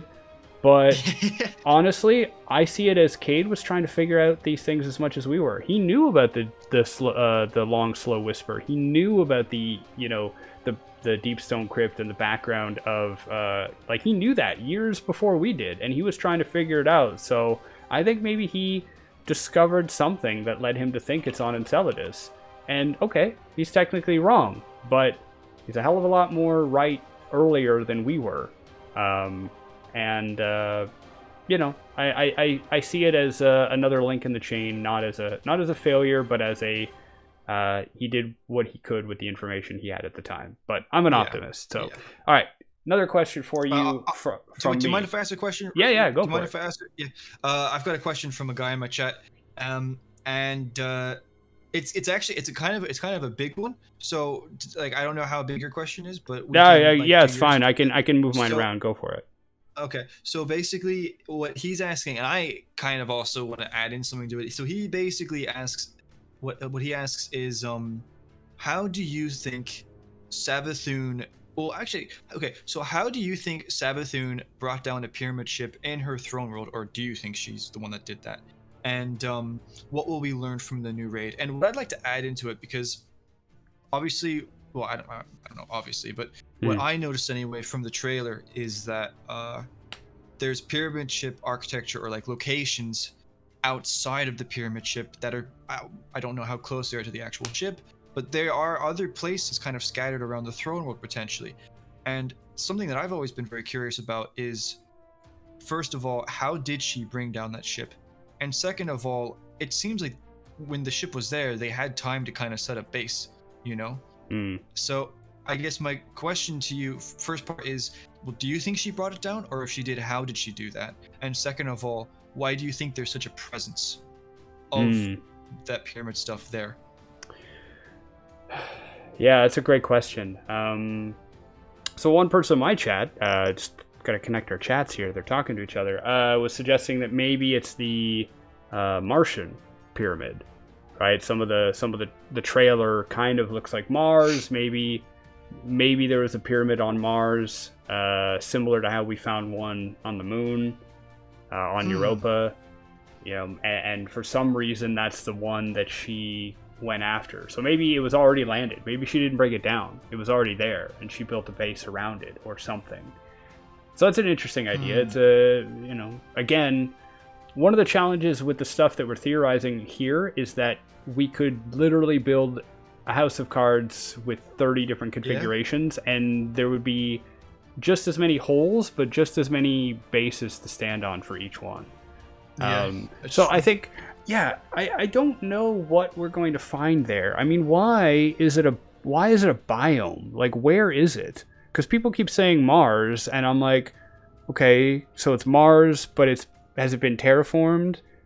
How long has this been? Does the cloaking of our worlds, has it shielded them in a weird like temporal pocket where lots of time has passed for it? So her throne, or is her throne world a different pocket that she's brought in from somewhere else? Or is her throne world the underside of Mars that we're now exploring? Because that's something I like that we explored this season, is that the Ascendant Realm is like, there's a lot of different, if you watch Stranger Things, if you play Dungeons and Dragons, there's always this like other dimension that's a dark mirror of our own. And so maybe her throne world, I don't know why her throne world would be underneath Mars or whatever, but maybe she can move it. It's interesting you say that, because I always assumed that the Mars like area and her throne world were two completely different destinations. Like I always figured, watching that one trailer, that because there's the ship above Mars, and I always figured that we just go through a portal or something on there.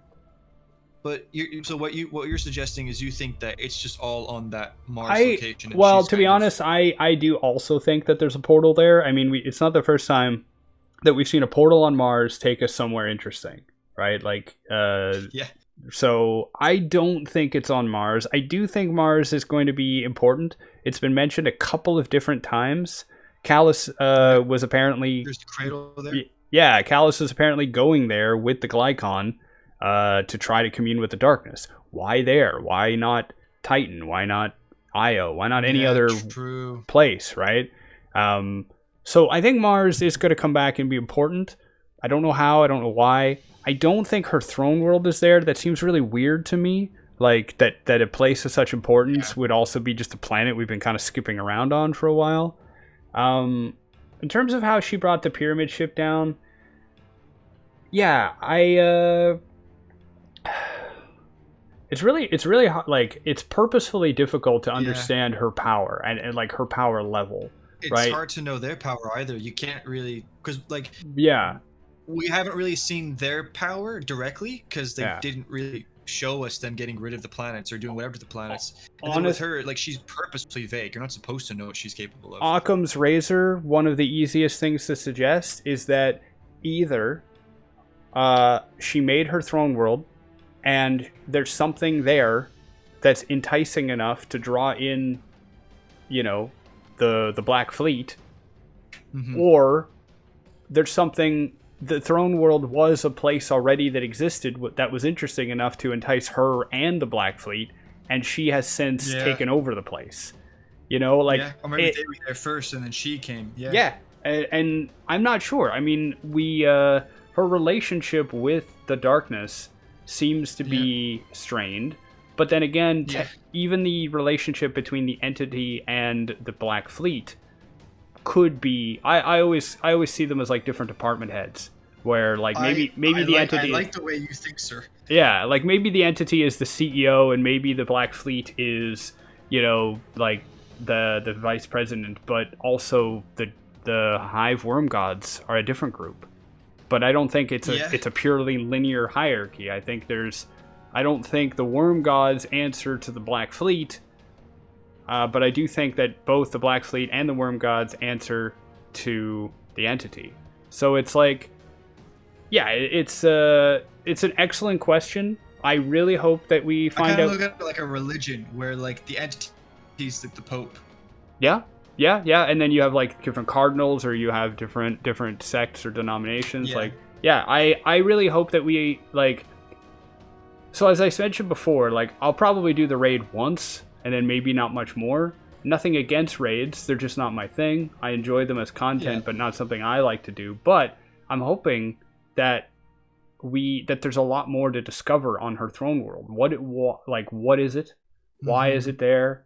And related to the pyramid, what maybe, you know, another theory, maybe, you know, we know that your throne world, you can kind of create the rules within your throne world. So maybe a pyramid ship came and was like, hey, this is interesting. What is this? Or, hey, knock, knock, Savathun, you owe me tribute. Where are you? And as soon as it entered, it had to succumb to the rules that she had in her own throne world. And maybe she broke it somehow. And I know, like, that's a stretch. It's a lot of maybes and ifs, but you could follow the logic of that. Like, it's her own pocket universe. She is immensely powerful. If she decided to throw all of her might at a single ship, I mean, Osiris apparently went inside one and grabbed the artifact seed that we used and Eris used to communicate with the darkness, apparently. And I mean, he's just one guy. So could she have broken a single stray ship? Lost to a hive dude. Oh, you lost my audio? Oh. Sorry. No, you just said he's one guy, and I said that lost to like a hive guy. Yeah. Whatever the guy's name, the Herald or not, I can't remember what the dude's name was. Right, the Hive Celebrant. Yeah. So I mean, and that's another point somebody has mentioned is maybe it's like a scout ship or it's a beachhead for Zero Wrath. So I really want to know more about that relationship as well, because, you know, they're like Savathun and Zero Wrath and Oryx have always, to me, seemed like different generals. They're not like Oryx was in charge, but he wasn't directly. They were all doing different things as siblings do, And Mhm. now it seems like Sivo Wrath is really like... Sivo Wrath is acting like the older child who is like, well, I gotta do what Dad says. And Dad says, you're not doing what he wants, so I'm coming after you, Savathun. And Savathun's like, I really wish I could run away from home or I could leave. And Yeah. I want to see more of that. I want to understand what, like, where does she plan on going, and how is she going to escape. But yeah, I apologize to whoever asked the question. It's a great question. All I have are theories. I don't have much to stand on other than trying to fit it within the rules that we've seen within the game so far. Oh, it's interesting. Someone says that maybe she's using the pyramid to power her throne world. You know, that's a really interesting question. And actually, before I kind of give my thoughts on that idea, something that I really appreciate in it triggered me so much in the marketing for Beyond Light. One of the catchphrases was "What lies beneath the ice," and then they'd show like the ice with like the red stuff in it. And they never really like, you could only really guess at what they were alluding to with that. Whereas with this, they're talking about discover the truth or reveal the truth or whatever. Mm-hmm. And there's so much to think about and to look at. Like, well, what's inside the pyramid ship? What's the truth of her throne world? You've got these mysterious buildings and these secrets, and it's great that again they're kind of going with there's something hidden that you need to find, but we actually have ideas of what to think about and what to look at, and you can actually look at something that you're going to be getting in the expansion. And so it's nice to know that you're actually going to get something, whereas it's not just, well,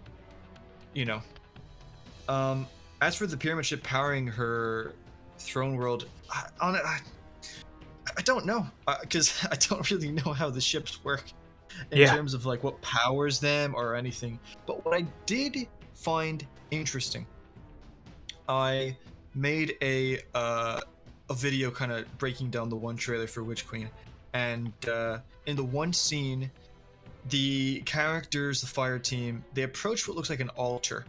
Now, this is either taking place in her throne world or in the ship that's above Mars. But on this altar, there's a blade, and it's glowing with like this orange light. And it definitely doesn't seem to be Hive to me. It seems to be like almost pyramid ship architecture in some ways, which to me it makes sense because there's blades consistently etched into a lot of pyramid ship pillars and buildings and stuff like that. I think the best place to see that is actually in the extra challenges. So it makes sense. I think my personal belief is that they do follow a version of the sword logic. So it would make sense for me if this blade is from the pyramids as a relic or something. And the fact that it's glowing means that it's powerful. So could she be using that? Maybe that's why she broke down the pyramid ship, to get that from. I mean, you already mentioned Osiris potentially breaking inside one to get a different relic. Maybe she was like, well, there's something in there that I want, and so she kind of took that by force. Maybe that's what powers. There's so many things that it can be. Maybe that's why that part of Mars is visible. Maybe that's why she's able to have her throne world nearby or whatever. I don't know. Maybe that's what allows her throne world to be like. There's so many things it could be, or maybe it's just a trophy. But if you want to know if I think that she's using the actual physical ship to power it, if I had to guess, I would say no, because the thing is shut down. There's no lights, there's no glowy bits, but honestly, I don't know. If anything from the pyramid ship is powering anything, it's probably that blade. That's my guess. Nice. Yeah. A guy in my chat says that blade can be the first knife, the one that the darkness got after they joined the game. I don't know, because if the darkness doesn't have a body, I don't know why their knife would make it physically, but it would be maybe it's modeled after it. And maybe it's like like with Christianity, crucifixes. It's not the actual crucifix, but it's like modeled after it. I'm reminded of book series. Was that His Dark Material? No, there's a book series. I think it's the sequel to the Golden Compass, where someone gets a knife that's got a blade so thin it can cut through reality. And that's what I was imagining when they were saying, like, maybe it's the, the first knife or whatever. I agree with you on that one. I think it would be strange for that kind of a relic to be around. But then again, if it's used in a more like story or ceremonial purpose or some kind of grand artifact, maybe. I mean, we've all been bamboozled before. How many of us have looked at something and gone, yes, the next seasonal artifact will definitely be this? No, it's not that. I mean, like, I'm trying to think of some specific examples at the moment, but I remember looking at different things. What was that? The Siva season? Everybody's speculating that we were going to get a Siva season. Yeah, or just like something as small as, what is the seasonal artifact could it be, right? Like right now, it's the Wayfinder's Compass. There have been times where it's something seems like really obvious, really on the surface, and then we get bait and switch, bamboozled. So it's the exciting thing, but it's also the frustrating thing of being interested in the lore of this game, is that it could go in any direction. And that actually relates to a question / perspective / point I wanted to raise with you and your community. See what you guys think. How to frame this. So I guess, how far into theory do you allow? Okay, I think with any theory, there's a suspension of disbelief. There is well, just because it hasn't happened doesn't mean it can happen. You have to kind of think outside the box. But I'm wondering, how do you, as a lore pursuer, content creator, how do you deal with that balance? Because I will say that I find a lot of people, and don't get me wrong, I love passion, but a lot of people come up with theories, and I'm like, that's really cool. Yeah. But how would that even work? Yeah, no, I think that's a really good question. Because I've encountered the same thing, and I even have to struggle with that myself. So for me,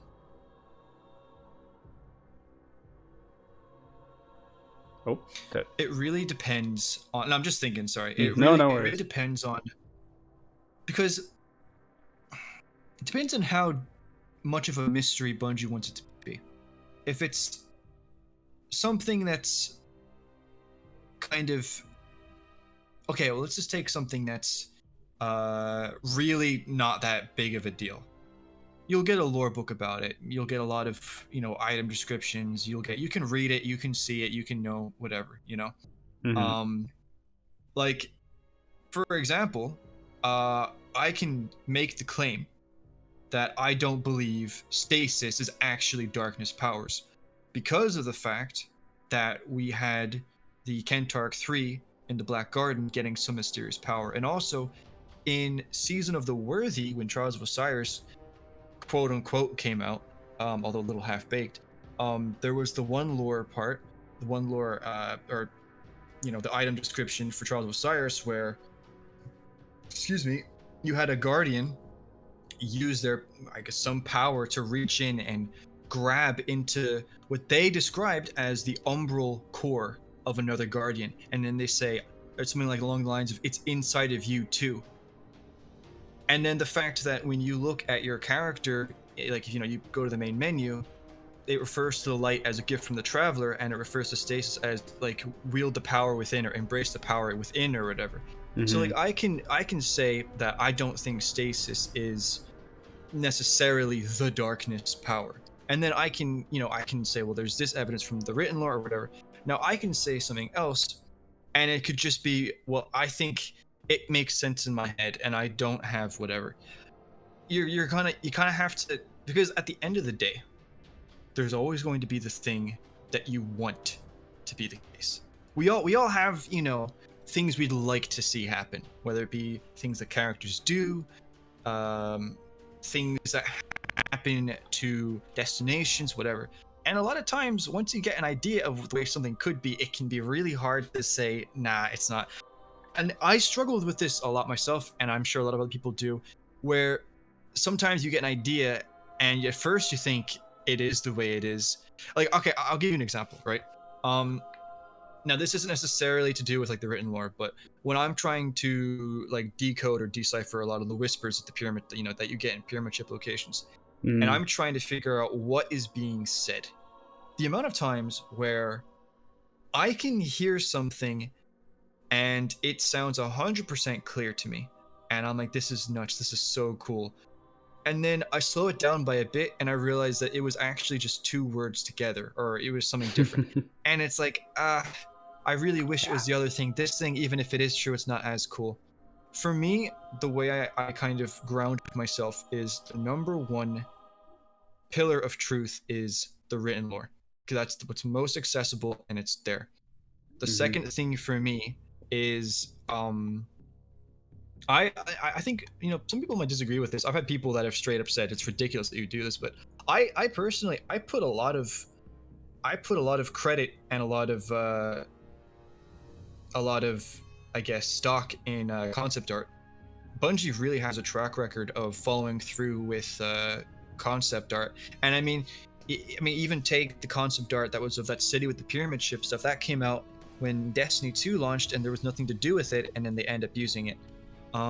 So, you know, when I see something in concept art and it then happens later on in the game, I don't look at that as an accident. And then what I do is I do a lot of other digging for a lot of the other art that person has done. And so that's the kind of second level, the second layer. The third layer is then architecture. So for example, if I see, how do I say this? Like, again, the guy was talking about how the architecture in the Witch Queen trailer, it looks like stuff from the Aztecs and stuff like that. So I'm trying to think of, okay, or even stuff like, you know, the Trials of Osiris armor, it's all like Egyptian themed. Then you're okay, well, is there very clearly a link between these two inspirations, or am I just, you know, thinking, and is it just something that's really cool? That's the kind of third layer of it. But at the end of the day, it needs to be something that is, you know, I've had a lot of people that give me theories, and the biggest question that I'll often come up with is, that sounds really cool, but like, how do you think Bungie's going to be able to put this in the game? And I think what's really hard with theories is that a lot of the times, the people that are really making these in-depth theories, they're people that know the lore really well. But at the end of the day, no matter how well you know the lore, or even how deep the lore is, the story that you get is designed to be accessible to everyone, because not everybody can understand the lore. And so sometimes you come up with this theory and it's super in-depth and it ties all these things together. And I kind of go, well, how is Bungie going to pull that off? You know, how are they going to, like, how is somebody who doesn't read the lore, doesn't watch Life or anyone else, who kind of, you know, they skip cutscenes, how is it going to make any sense to them? So for me, how do I keep myself grounded? I use the written lore, and I use what is 100% fact as kind of the anchor, because from what I've seen, Bungie never really goes away from that. And then after that, as long as I can stay close to that and it makes sense, like I'll give you an example. Something like Sekhmet. Sekhmet is something that is really big deal. It's a big deal for me in the pyramid ships. Even before Beyond Light came out, I was analyzing some of the statues in that concept, and I was finding between some of them and for some links. And even just in terms of the ancient Egyptian ideology that I was digging into, I was finding links. Sure enough, Beyond Light comes out, and one of the clearest words I have ever heard, there's a lot of things that I'm very confident that I've heard them say, but if I had to say one word that I know for a fact, 100% they have said, it is Sekhmet. 100%. Well, what if I told you that the guy that one of the lead writers for The Taken King actually wrote a story about, you know, Sekhmet and ancient Egyptian stuff? Also, an ARG that happened before D1 came out, there was like a Bungie Sekhmet that was giving people beta codes. So that's kind of me taking something that's kind of out there, but doing my best to try and ground it. Now, the second part of that, and I want to add to what you were saying, because it's really hard to keep it grounded. And especially when you have something that sounds really cool and you want it to be a thing, is that people can get really defensive about it. Really defensive about it. I'm of the opinion that there's no need to get mad at somebody over their theory, because at the end of the day, right? Like, I can come out here and I can say my theory about the pyramid ships, and somebody can say that's nonsense. You're completely wrong. Well, I'm like, okay, well, you tell me what you think. They'll tell me. And what I will always say, if I can remember to say it, is, well, I can't prove you wrong and you can't prove me wrong. So we'll just wait and see. There's no need to get mad about it. But, you know, I'd say 90% of people that I see that are really into making theories, they're really positive, great people, but I've run into toxicity.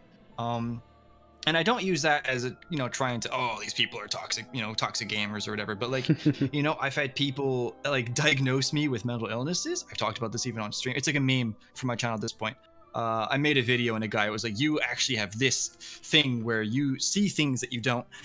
It's whatever. I've had people say that, you know, these things are auditory phenomenon where you want to hear it, so your brain is tricking you to hear it. So you're actually hearing it, but you're not, because your brain wants you know. And I think that it's really tricky, because I think a lot of times people really care about the lore, and so they have something that they have theory, they've worked so hard on it, they've connected so many dots, and then somebody says, I actually, you know, I respectfully, I don't really think that's right. They feel like all that hard work and all that, it's like, but you don't understand it, there's no way.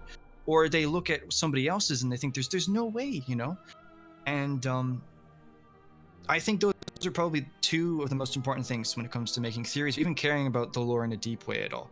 What you mentioned, having to strike that balance between being passionate and digging really deep, and being realistic and staying to what anybody can understand and what Bungie will most likely, you know, move towards. And also being accepting of other people. You know, I've had people that have come to me with theories, and I'm thinking, I don't think this is going to happen, man. Like, but I just encourage them, and I say, you know what? Because the way I look at it, right, is that it's good to have a passion to put your energy towards, and it's a positive thing. You're not hurting anybody. You feel like, you know, you're accomplishing something. You feel like being productive. I love that. I absolutely love that. And like you said earlier at the very start, it makes you love the game even more. It keeps you playing.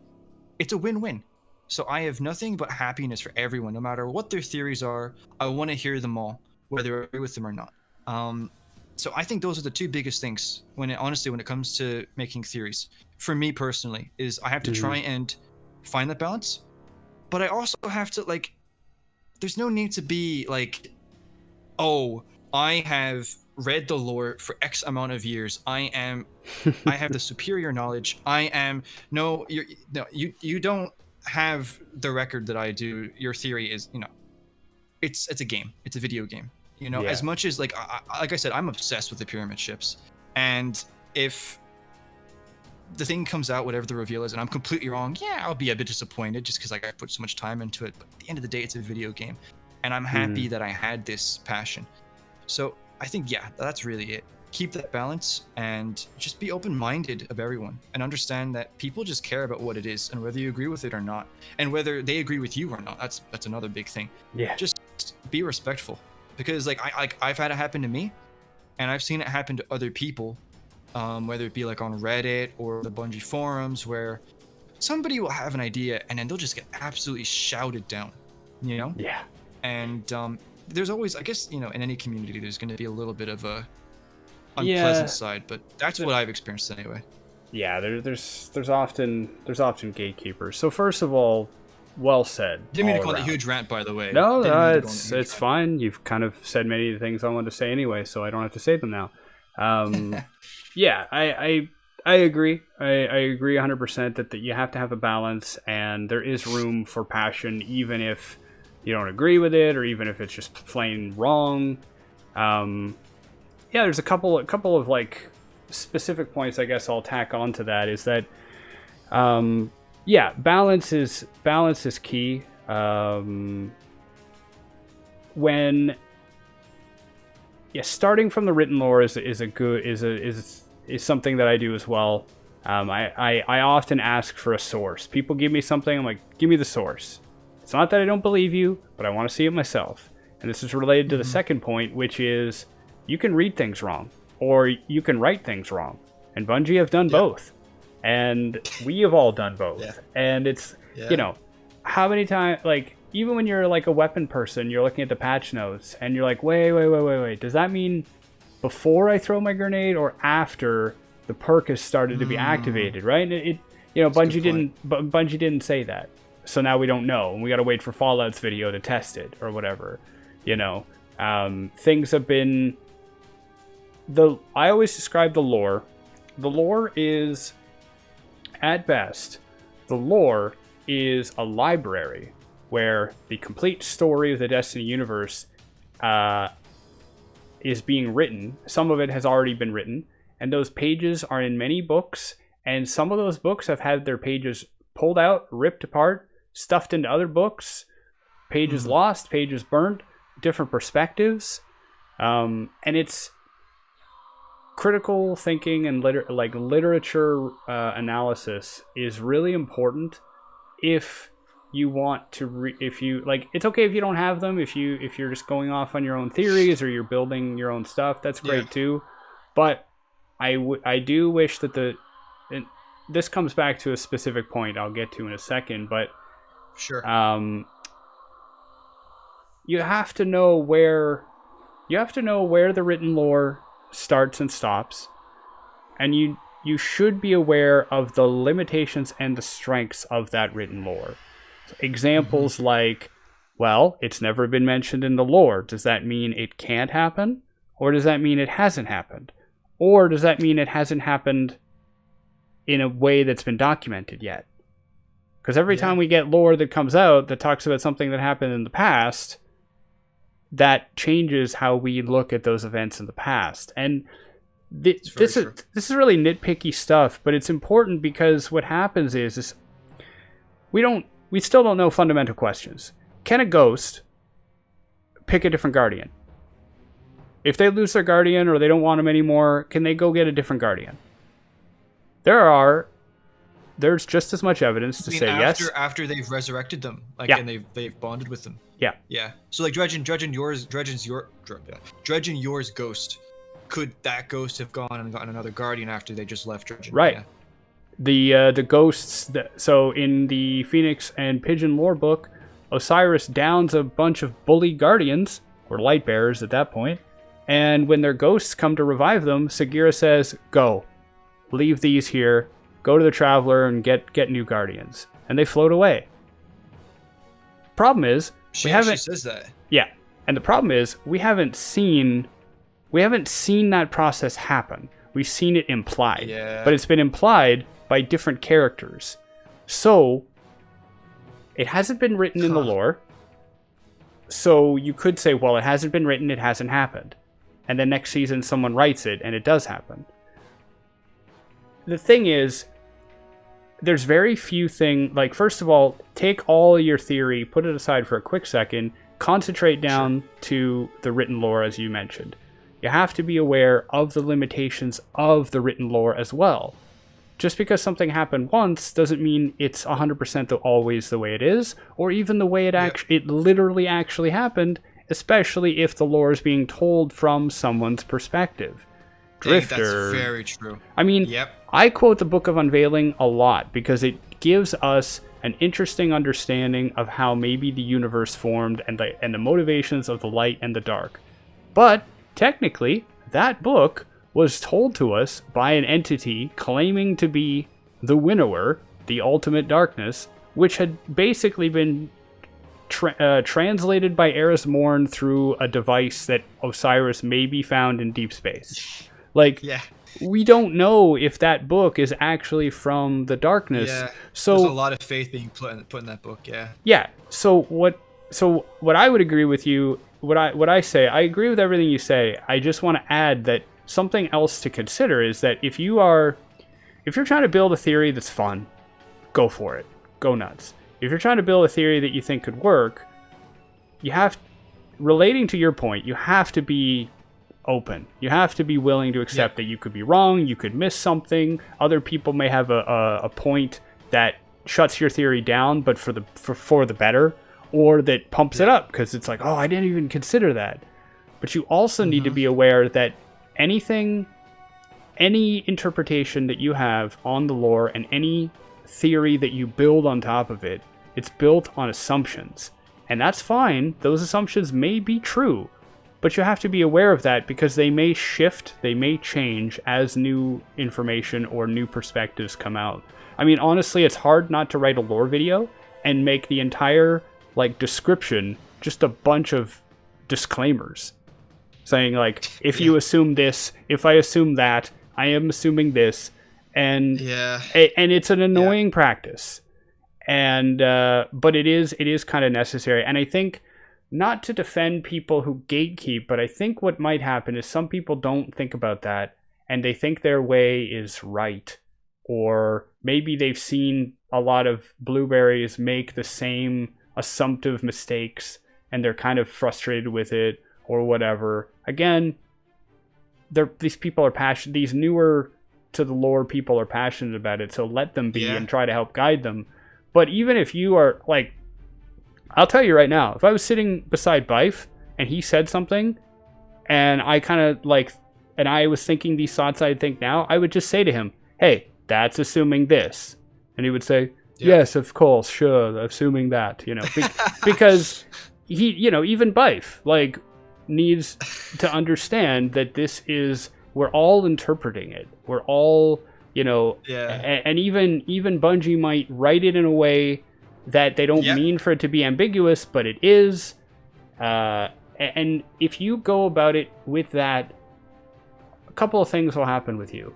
One, you'll be more open to new ideas, and you'll come up with cooler and even crazier theories. Two, when new information comes in, or if something gets retconned, you won't feel your world fall apart. You'll just go, oh, well, even in the worst case, you might go, oh, well, it's disappointing. I thought it was this way. But I did make this theory on these assumptions, which were based on the information I had at the time. Now I have new information. That does kind of unravel the chain. Okay, I'll go in this other direction. Or whatever. Right? Yeah. It's important. It's important to be like that. And to go on the topic of gatekeeping for a short second, what I always like to say is that we're not lore masters. We're lore guides. No. We're librarians. We know where the lore is. There's a lot of people who come in to my community and they're like, look, I only know about exo lore because I love them. And if you start talking about I don't know, the Vex, I don't know them. And I say, hey, if you're interested, here's some books to read if you want, or some videos to watch, great content creators out there, whatever, or go do this strike. You might get some dialogue or whatever. I know a lot about the lore. I read it all. I've caught as much of the dialogue as I can find. But there's always room for everybody else's passion, and it's a balance. They need to realize, hey, I know what I'm talking about. I know where the stuff is.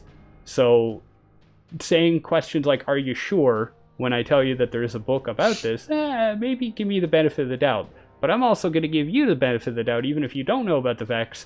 I might go, okay, I see where you're going with that. It's an interesting theory.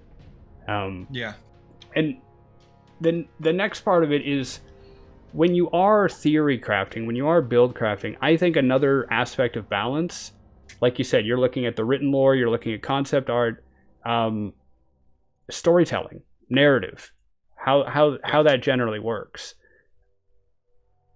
Wait, is that a question? Well, it's a recommendation. Okay. I think that just like the written lore, there are rules that are established in a story that can be followed, and they can also be broken.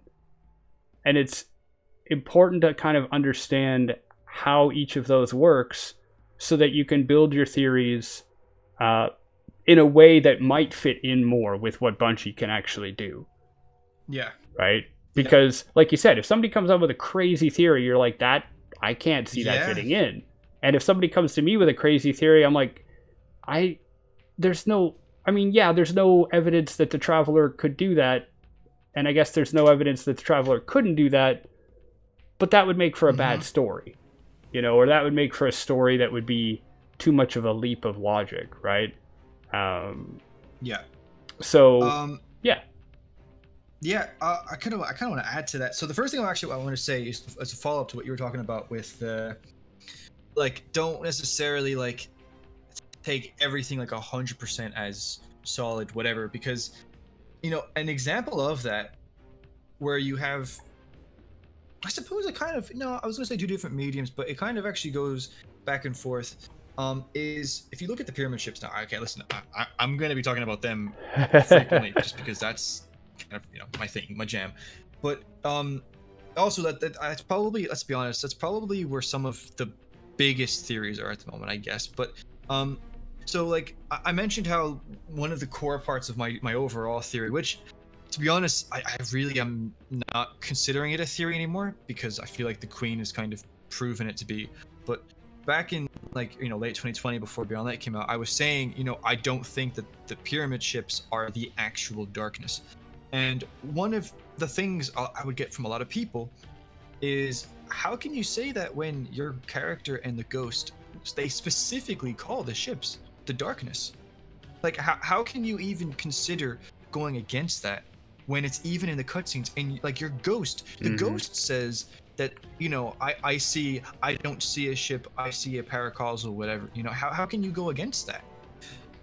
And well, so again, to kind of talk about what grounds me, probably the biggest like whammy for me was I basically pieced together through only the written lore, only that the Winnower, Darkness, whatever you want to call it, and the Pyramid Ship Fleet, the Black Fleet, they arrived in our system during the collapse at two different points in time. And I got from the fact that Destiny 2 specifically said that Io was the last place the Traveler touched, and you can see the pyramid ships coming into the Traveler and attacking it. But, and also the fact that the Traveler, it says the Traveler beelined it from Io to Earth as soon as the collapse happened. So you keep that in mind, and yet in Forsaken, the lore about the Awoken, when their ship that they're on is getting, let's just say, bamboozled, you know, they still have communication with Earth, and there's one specific, like, 2 lines, and somebody says, "Where's the Traveler?" And the response is, "It's on Earth," and there's like heavy fire and, you know, stuff going on there. So for me, that is concrete in the written lore. So we know the pyramid ships attacked the Traveler on Io, and yet this thing is entering our system, and the light is coming in to meet it, and the two clash. And at this point, the Traveler is on Earth. So for me, like, that is very, like, that is solid. And this is before all of, you know, the more recent seasons and the whole entity and the voice.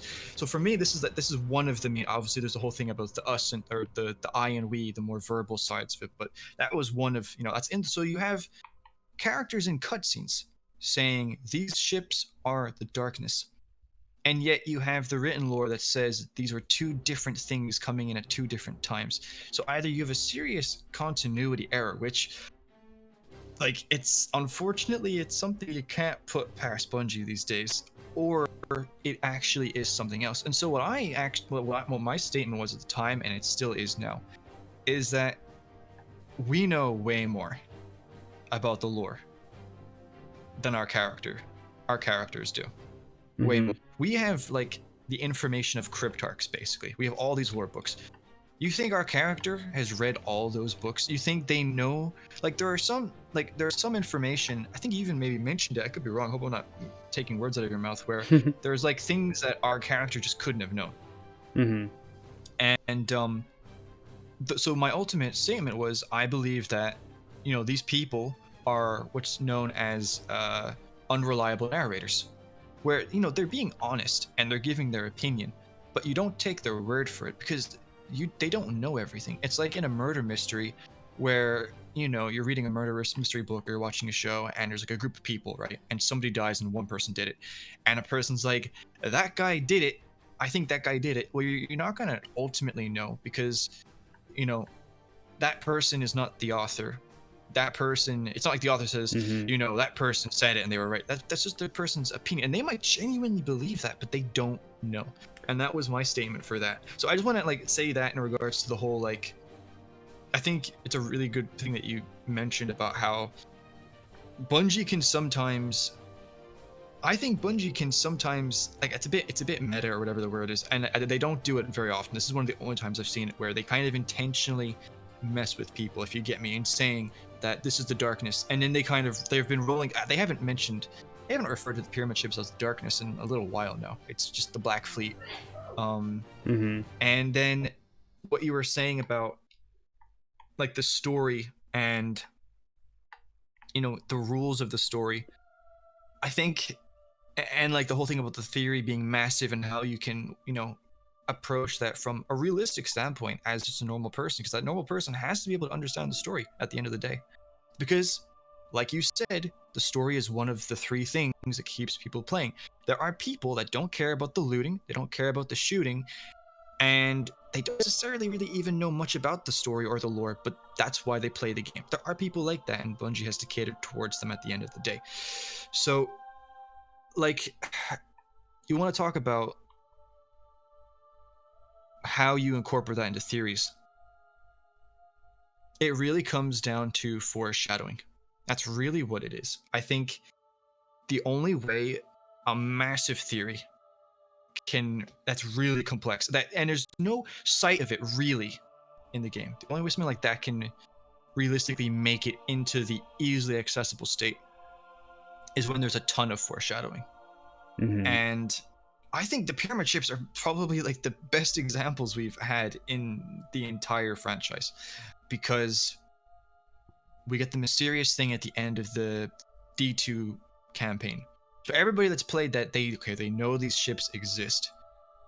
And even in Forsaken, whether that be the hologram with the Queen, or in the cutscenes with the Drifter and the Emissary, and then he's having these dreams or nightmares about the pyramid ships, whatever. There's things in the lore alluding to these ships. Consistently, these things have been mentioned ever since the beginning of D2, and they first introduced them, and nobody has any idea what these things are. Barely anybody is around realistically since the collapse who's not either a Guardian or an Exo. And very clearly, nobody knows anything about the pyramid ships, because if anybody did, they'd be saying, yes, I remember when they came during the collapse, I saw them, blah, blah, blah, blah. So the fact that we haven't heard that means nobody in the world really knows what they are. And so they see these things that are a threat to everything, and they're like, this is the darkness. And it makes sense. I don't look at, the whole unreliable narrator thing, I don't look at that as Bungie, being lazy or, changing their story. I think that makes sense. It's part of the world. And then, my theory as to the race inside of the ship, I think that,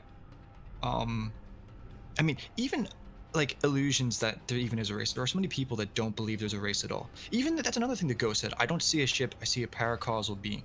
So you want to talk about why there's potentially a race? Well, foreshadowing, that concept art. Why is there a city in the ships? Why are there doors? Why are there stairs? Why are there pots? And now, even in Witch Queen, we've seen that even changed. Why in this pyramid ship location is there a weapon crafting station with these ancient materials and these blades if there's nobody to use them? And so I think you take a really complicated concept like the pyramid ships and the race and whatever their story might be, and I think over time Bungie has begun spoon feeding that in, which is why I'm really excited about the fact that I see this in Witch Queen, and yet the story is about Savathun and not them. Because what that means is that we'll be able to focus on Savathun, who deserves to have a story about her. But then there will also be a lot of information about the pyramid ships, hopefully. So then in Lightfall, if they decide to make that about the pyramid ships, people will have that prior knowledge then to fall back on. So I think when you're following the story and the rules, I think that the only way, because I think you're right, the story has rules and they can be broken sometimes. But at the end of the day, I can't see any other way for like a really big theory. Because like, you know, if you have a smaller theory that's not necessarily as impactful, yeah, sure, you can get away with it. But like if it's a really big complex thing that really changes a lot about the story in general, you need foreshadowing. You have to have foreshadowing. Yeah. Because otherwise they just dump it in. Well, you know? Can you imagine if there was nothing to do with the pyramids at all in this expansion, and then they just dumped it all onto us in Nightfall or in the final shape? Or the Winnower and the pyramid ships at the same time? People are like, what? What do you mean they're two different characters? Who's this? I have no idea what's going on. And then they have to spend the whole expansion, the limited time, trying to explain, well, this is the pyramid ships, and this is actually their backstory, and this is the Winnower, and this is actually... Yeah. It doesn't work. Well, and this is something I was going to say before, is that... So as I mentioned, there are rules in stories, right? And in how stories are formed. And beyond the rules of like... I don't know, a beginning, a middle, and an end, and you know, a climax and stuff like that. You also have the kind of established rules in the world that you live in. So let me try to think of an example. Sure. Okay. So Guardians can make certain objects with their light. With their power. They can, hunters can summon like a weapon made of solar light and blades and staves and stuff like that. And warlocks can summon a bunch of power, and titans can summon walls and hammers and things like that. But we cannot, I don't know, as a titan, I cannot summon a fleet of ships. I cannot just zap my light into a bunch of ships. You know what? Actually, the metaphor works if I go outside of Destiny for a second. The Force allows you to convince people of things. It allows you to move things. And I don't know the lore of Star Wars that well, but it also enhances a lot of other abilities, right? Now, is the Force, is someone able to point their finger at the ground and suddenly just create a lightsaber out of nothing using the power of the Force? Let's just go by what's in the movies. No, they can't do that. Could the Force be able to do that? Yeah, sure. It's magic. It can. Yeah. But in order to get your audience there, you have to, like you said, you have to foreshadow it. Right? In literature, it's called Chekhov's gun. If you describe a gun at the beginning of the play, that gun better have been fired by the end of the play, or else why did you put it there? And that you don't have to follow that rule. Sometimes you do. I mean, I just finished watching Lord of the Rings, and there's a lot of stuff that's described that isn't ever used because it's just building the world, right? And that's something you have to be careful of in Destiny lore. It's like, well, what about this? It's like, it's just a detail. It doesn't actually matter. Or maybe it does. But you can get to any point you want in any story if you guide the audience there. If you build that bridge to suspend that disbelief. In Star Wars, 100%. If you want to have a new Force power, cool. That's usually why a character will struggle to figure it out, or they will go through some kind of stress or journey or knowledge exchange or whatever, and then they'll be able to do it because it feels better and it makes more sense if they've earned that journey and if they've gotten there. And it's the same with these series. And you're right. Like if they dropped something huge that doesn't connect back with anything in the game as it's been established before, that will be really difficult even for the most dedicated like lore guides and everything to understand, let alone piece together, let alone enjoy. so, uh,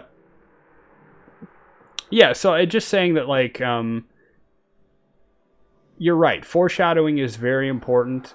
And again, a balance has to be maintained. Some people dig into details that aren't there. Is this Braille? Is that Braille? Is that the Cabal language? No, it's a shadow on the wall. But then again, Bungie is clever and they're kind of crazy and they love to do stuff like that. Look at the Black Armory and the crazy puzzles that people had to solve there. So it's, you know, you gotta leave room for both.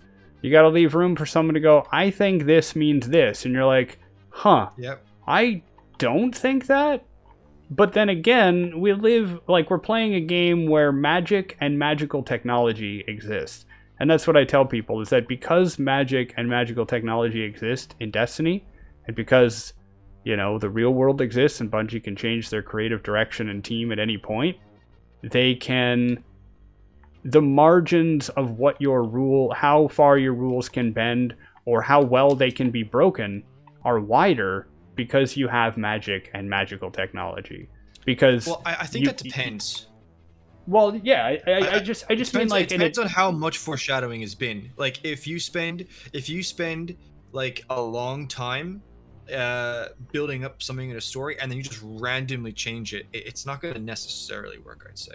Well, that's what I'm saying is that it's not going to necessarily work, but the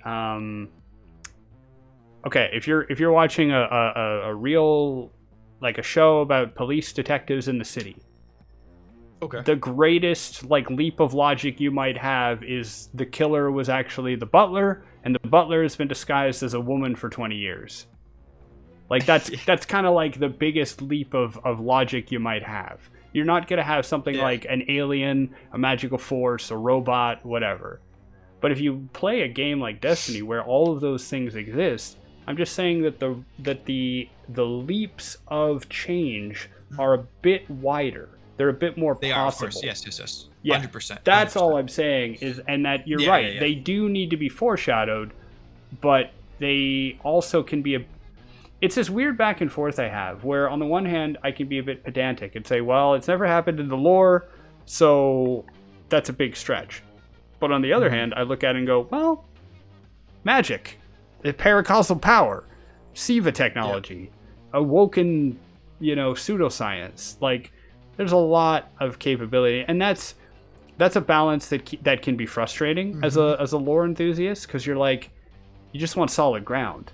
Right. I was just about to say that I think like that part of it can get subjective about like what your kind of values are with the lore. Like for me personally, right?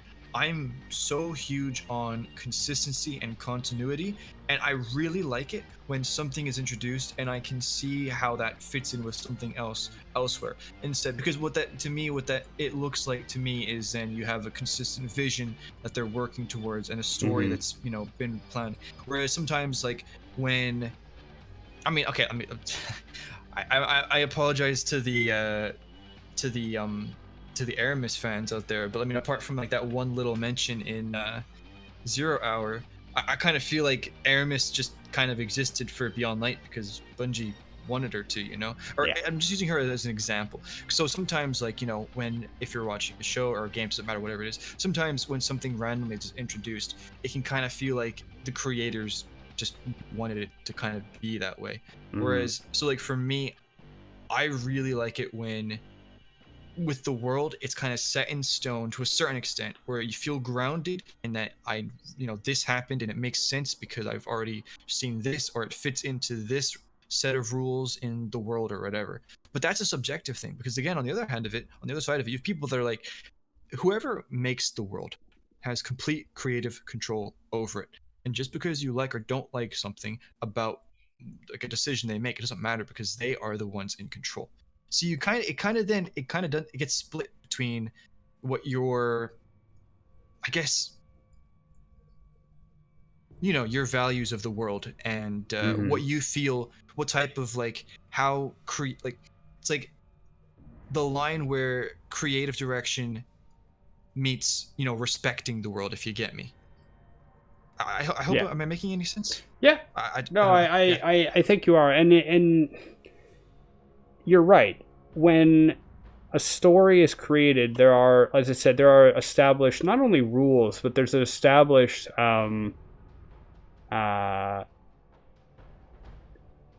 are established ways that there's tone, there's genre, there's characters act in a consistent way, right? And if you break that, you have to have a reason for that. And Bungie has had this issue in the past, and we've seen a few content creators talk about momentum or lack thereof. So Aramis introduced once, not really built up, and then all of a sudden she's mentioned in a single ghost pre-order sale ghost, and then she's the antagonist from Beyond Light. And it's a bit of a downfall because she actually had a really cool backstory, but you only learn the backstory as you're working through the campaign to eliminate her. And if that backstory was presented a little bit more forward focused, like if you replaced her with Tanix, or even if the backstory was presented in the dialogue and in other characters talking about her. Even if we had just met her now, but everyone else is like, oh, you're only meeting her now? Oh, she's a big deal. Okay, it would still be a bit disappointed to learn about her and then 5 hours of gameplay later, defeat her. But at least you would get that. Most players don't read the lore. They don't get into it. So they get the bare minimum that's in the campaign, and campaigns usually in Destiny, they're not that long and they can't do everything. Gaul's kind of similar. Gaul had a crazy backstory, really cool. Clawed his way up from a gladiatory pit. Did we get that in the game? One or two voice lines, but not really. So that's another thing, is that in general, if you're going to introduce something, hopefully it fits within the world you've created, and if not, hopefully you can get us there.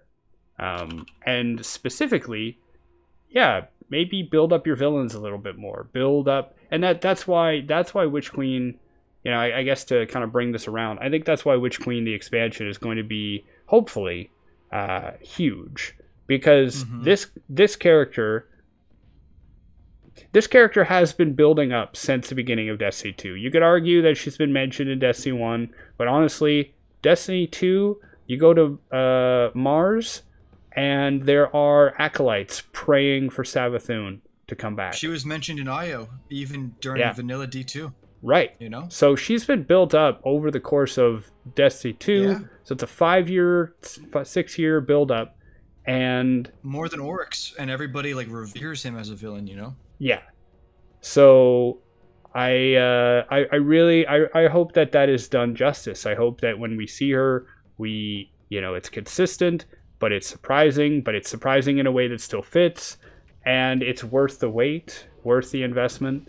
I'm sure it will be, but it's just, we've had characters, really cool characters, who show up and leave in a strike.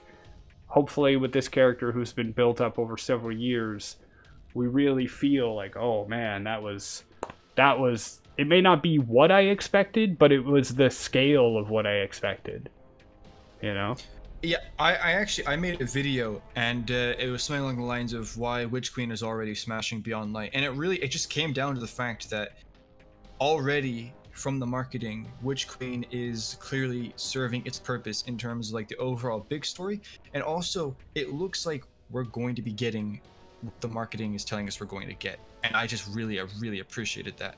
I made a really big video reviewing Beyond Light, because listen, I can tend to say some pretty strong words about that expansion, but I made a really big review because I felt like I needed to explain myself. And the way I kind of looked at it was, Bungie has treated these expansions recently as the closing chapter, in the overall story, right? And so the way I saw it was, before we knew about Final Shape, it was just Beyond Light, Witch Queen, and Lightfall. And the way I saw it was, you've got the final story, and you've got a beginning, a middle, and an end, right? And so I figured we have Savathun, we have the actual darkness and the light and all that, and then we've got the pyramid ships. So I figured, okay, Beyond Light will introduce us and get us acquainted with the characters that are the pyramid ships, so that way, from now on, we'll know who they are, and that'll be that sorted. And then Witch Queen will be us resolving the whole story arc of Savathun, and that'll be that. Cool. And then in Lightfall, the end, everything comes together and we finish it. And I personally believe, I could be wrong. I know they wouldn't necessarily stop. I know they'd keep making expansions, but my personal opinion is story-wise, and this is purely just a guess, right? But I kind of feel like they needed to make the final shape as like its story because of the fact that to make up for Beyond Light not really getting, because if you think about it, again, if Lightfall was the end of this story, then they need to wrap up Savathun, the pyramid ships, the darkness and the light, all in 2 expansions, which means that you're either lumping like that in your finale, or you're not doing a character who's been hyped up for like 5-6 years the justice that she deserves. So either way, you're not really doing good. So then when you make the final shape, then we're back to square one, where okay, we have the Witch Queen, Lightfall, and final shape.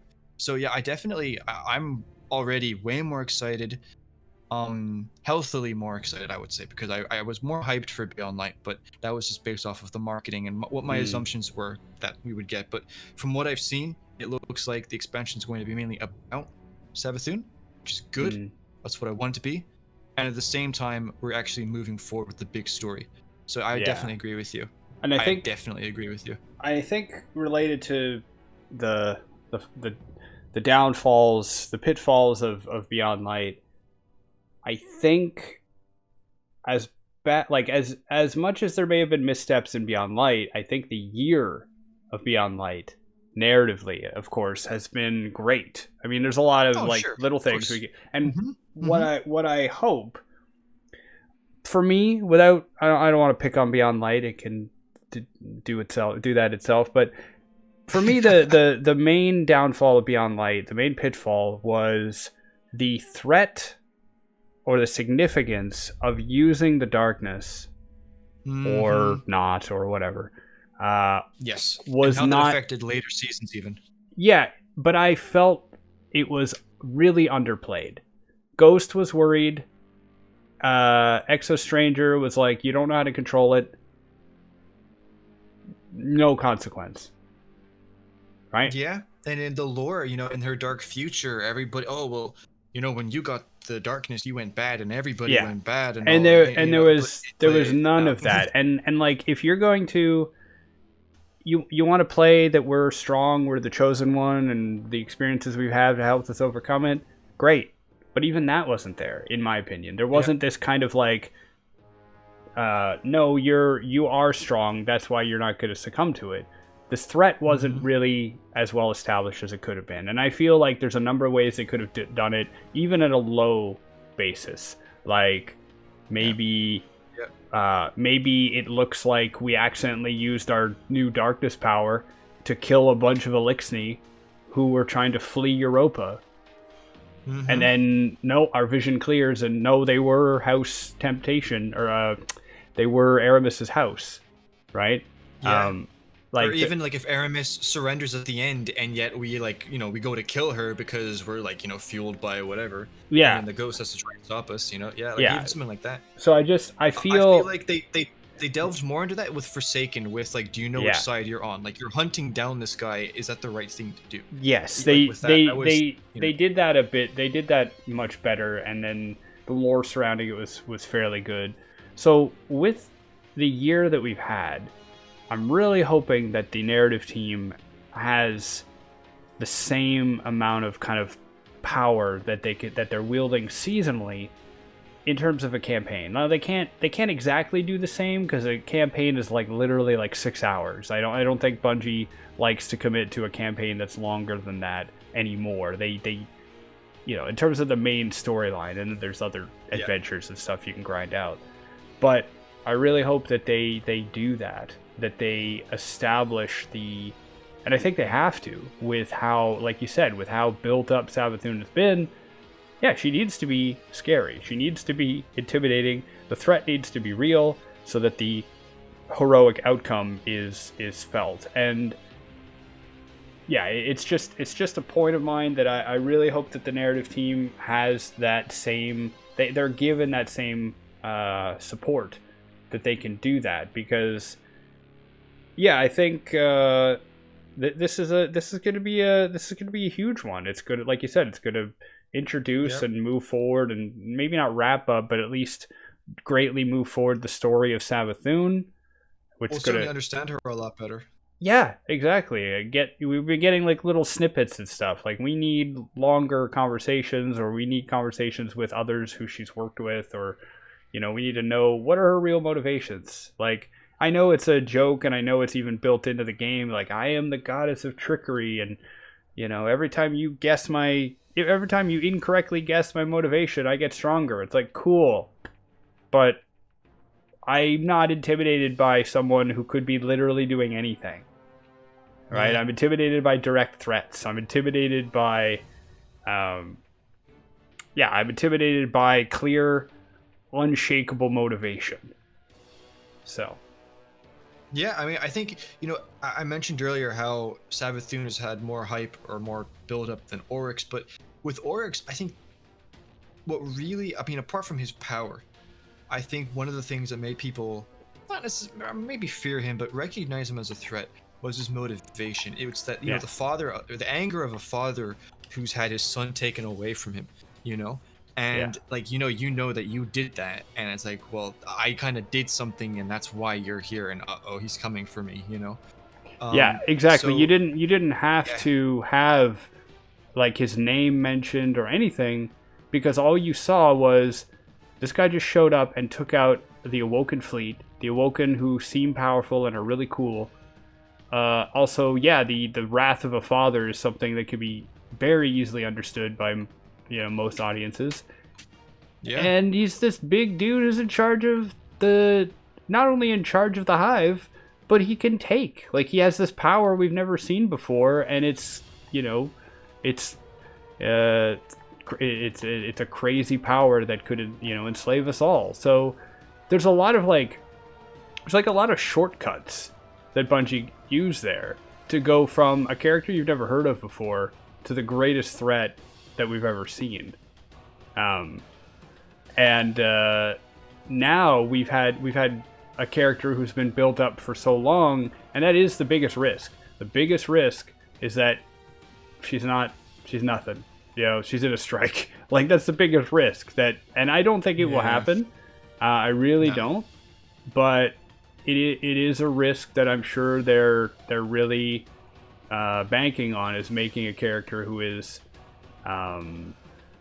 relatable, but also really formidable. Someone you want to learn more about, but also someone who must be defeated. Someone who is at risk of changing completely changing our way of life. And I think they did a good job of that this season, because what's funny is that in all the marketing for Witch Queen, she's propped up as this scary, formidable opponent, and we're trapped in her realm and all this, that, and the other. And yet in this season, we're having these one-on-one powwow talks with her, and she's all friendly and she's all nice, and it makes it even scarier when you look at the marketing for Witch Queen and you're like, wow, she was really nice to me, and now she's like laughing at how I'm probably gonna, most likely gonna like die or whatever in her throne world. So I think they've done a really good job of that, because you're talking to this character and she's completely different than how they've portrayed her in the expansion. So that she's not really, or maybe she is really like this. You just don't know. Mm-hmm. But it's. I think they've done an amazing job with that, and I think they've done a good enough job with her that regardless of what happens to Savathun at the end, like what if she dies or she joins us or she disappears or whatever, I think they can do any of those things and still have it be a good story because of how they've treated this character. I mean, I feel like any villain we've had in this franchise, I don't think we've gotten this like personal and like borderline friendly with as we have with Savathun. No, I mean the metaphor I would use is that if you if you're playing poker, if you're playing cards, and you build up a hand that isn't complete, but it's got a lot of options, then any new card that comes on the table will strengthen your hand. Right? You could have a full house, you could have a flush, you could have whatever, 4 of a kind, whatever.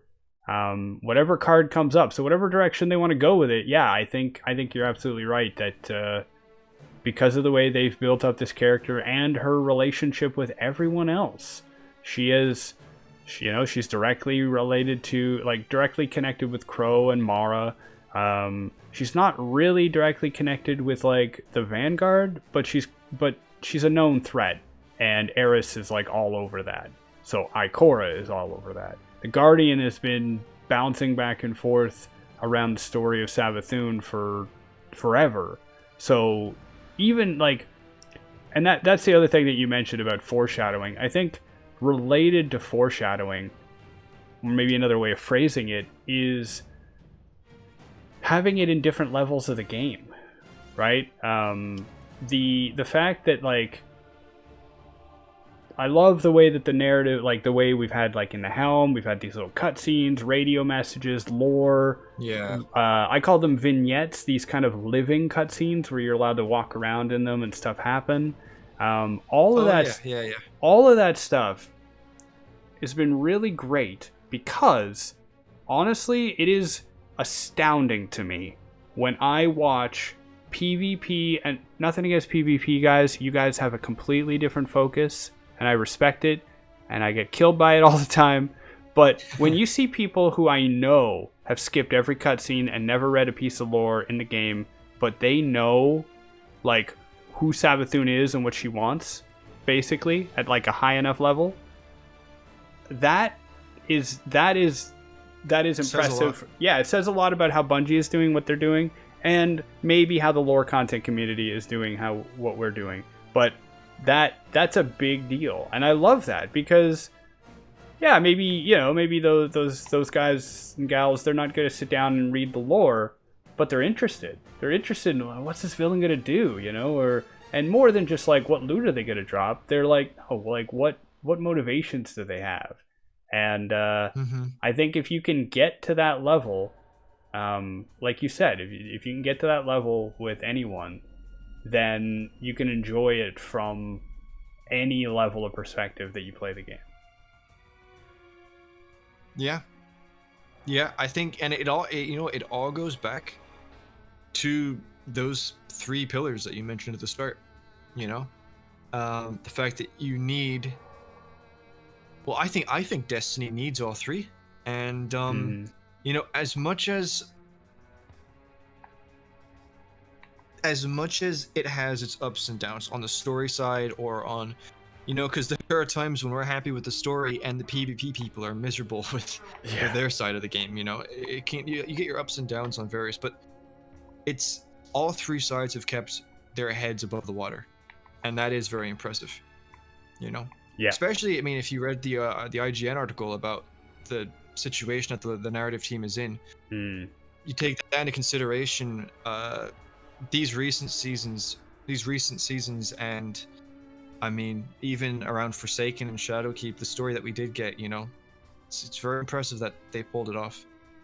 Very much so. Yeah. And that's why Beyond Light. I don't know why Beyond Light really happened. I don't know what the reason is, but I'd like to believe that there was a reason.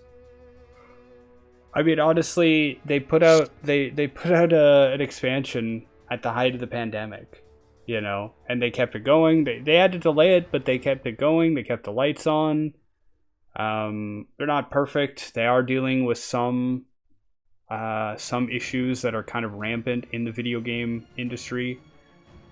But yeah, they've been working, and that's all that we can hope for, is that both, I guess the players and the devs, everybody just kind of tries to do their best to work toward the better community and the better product, and understand the frustrations on both sides. We want the impossible, they can't deliver it, and both sides need to realize that, and come to terms with it, right?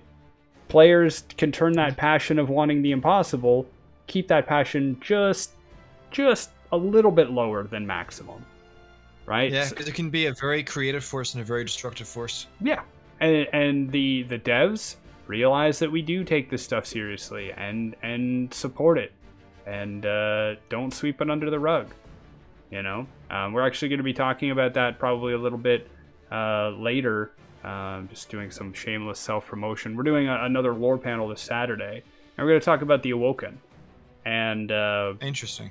And one of the aspects of the Awoken, I don't want to go too far into this today because it's getting a little late for me. But one of the aspects of the Awoken that isn't clearly represented in the game, but it's in the lore, is there is heterosexuality is not the primary force of the Awoken, and in many other places in Destiny, but there are very few representations of that are clear in the game versus the lore.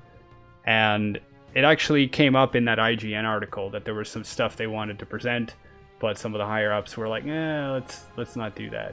And all I'm trying to say is that whether it be importance of certain characters, importance of relationships, importance of us making allies or having a coherent story, yeah, we all care about it. And I think that I'm just really glad that Bungie publicly acknowledges that now, because I do feel like in the beginning of the game they were like, oh, we just thought, just a big shooter arena with some stuff. And their writers came up with... I'm not saying that Destiny's ever been bereft of lore. The opposite. I just feel like their focus hasn't been on it for a while. And yeah, I do think that the 3 pillars that we mentioned are crucial. And I really hope that we start seeing more of that. Because I think even the most grind-focused player, loot-focused player, would love for more opportunities to earn more loot or to grind out for more loot. And if that loot includes something for your clan hall or something for your, character customization, they're going to feel rewarded for their investment in the game. If I could just give an example of that, I remember when the Felwinter's Lie quest came out. Mm-hmm. And I wasn't, like, just for the record, I wasn't the biggest fan of that quest, but what I do remember is... watching. Do you know who Mtashed is? Yep. Yeah, I know he doesn't cover the game anymore, but I remember he was doing the quest, and he got. I can't remember if it was only lore attached to the shotgun itself, or if there was lore that you were getting. I think there was lore that you were getting as the quest progressed. I'm pretty sure that was the case. Basically, you were walking through holographic vignettes of Rasputin explaining. Through metaphor, the story of what happened with him in Felwinter, yeah. But there was lore pages of some kind. I can't remember exactly. Yeah, I think they were part of the Liar book. Yeah, that's it. Yeah, that's exactly it. And I remember watching Mtashed, and he's doing this quest, and he's like on stream reading this book, and I'm sitting there thinking, dude, you do PvP. I've never seen you look at a book in your life, and yet this guy, because this shotgun is like the shotgun for Crucible, was going out of his way to read this lore book on stream. So I think it just kind of goes to show, they have been able to make the different groups interact with each other. Yeah, it's all a balance, and as much as we all sit here and gush over the lore, make the game work first, make it enticing to the broadest community possible, of course. Oh, that's true. There were pages that you got as you masterwork the shotgun. That's another thing. Yeah. So I always... actually, it goes back to your statement of balance. I believe that looting, shooting, and story are all equally important, but not equally, quantitatively as important of a priority, right? Looting and shooting should probably always be 70 to 80% of the game.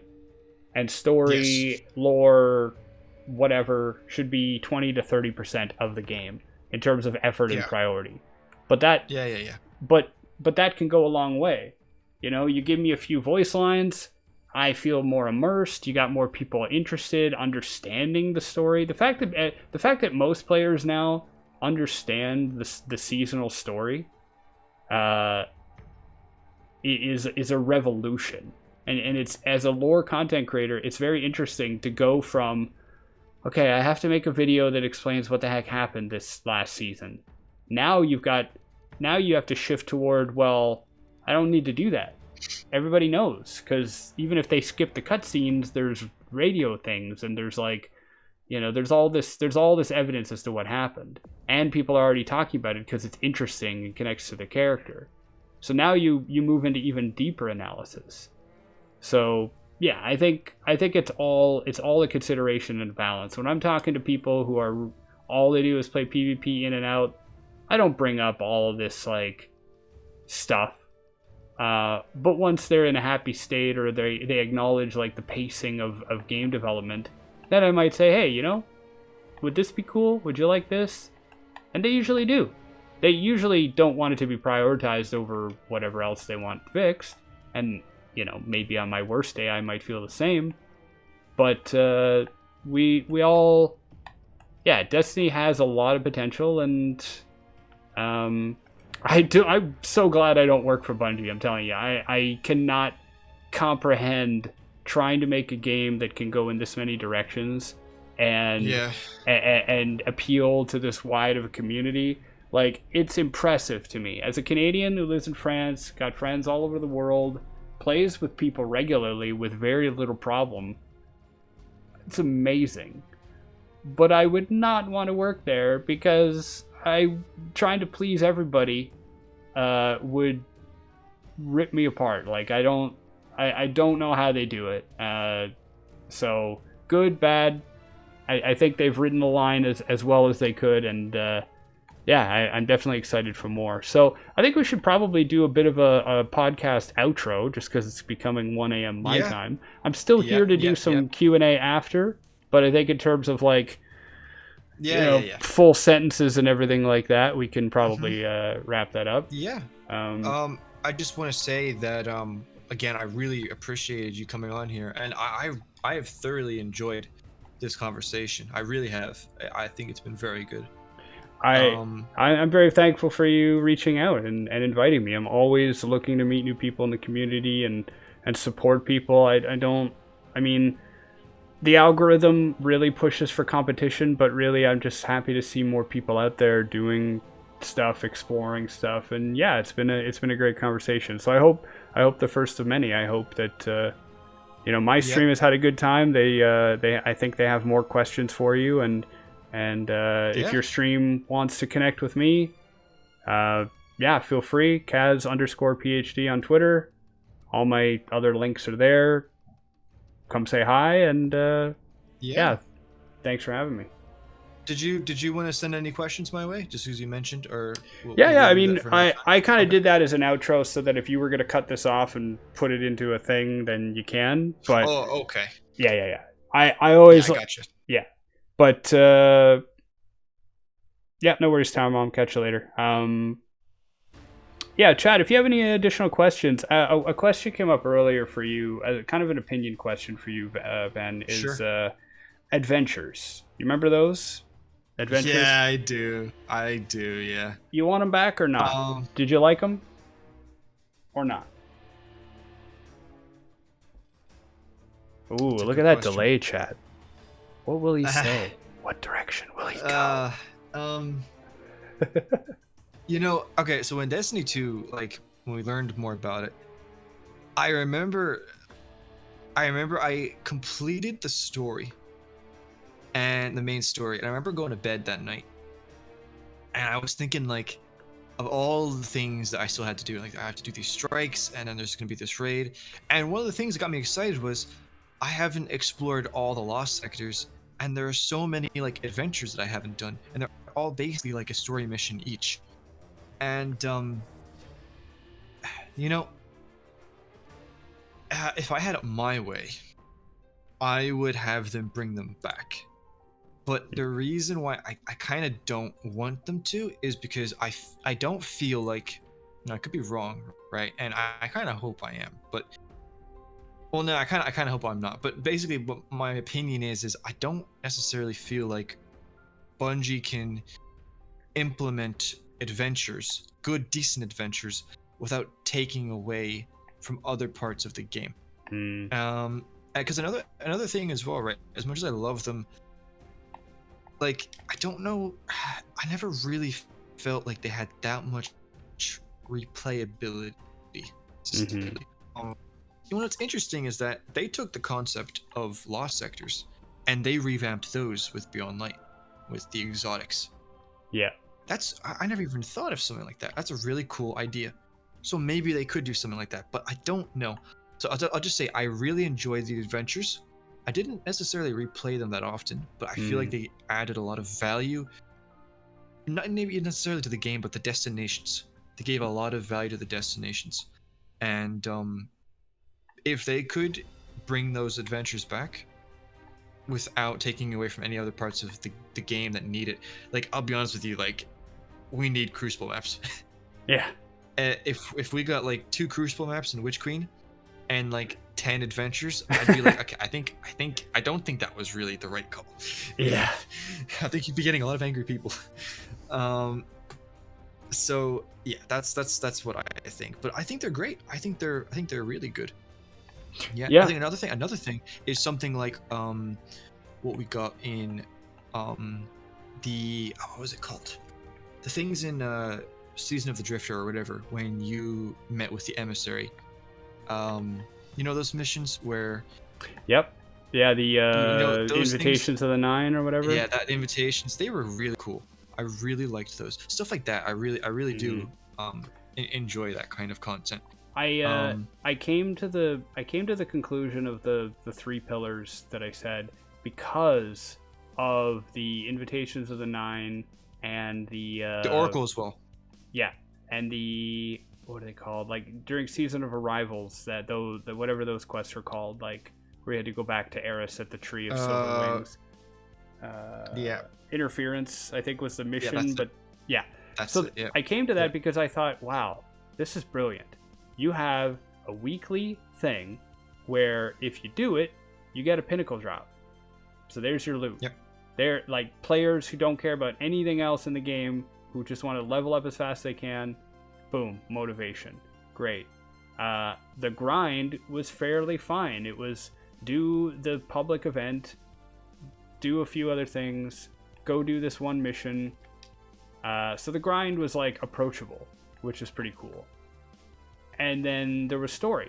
There was story in the lore you got when you read it, but there was also story in the little vignettes, the little cutscenes. And I was like, this is amazing. You've tricked people into like getting the story, you know? It's like, I'll give you a candy, but you gotta listen to this like life lesson I'm gonna give you, or it's whatever. like when you mix the dog's medicine in with like the food or whatever. Yeah, the treats. exactly. So that I get you there. Like the adventures are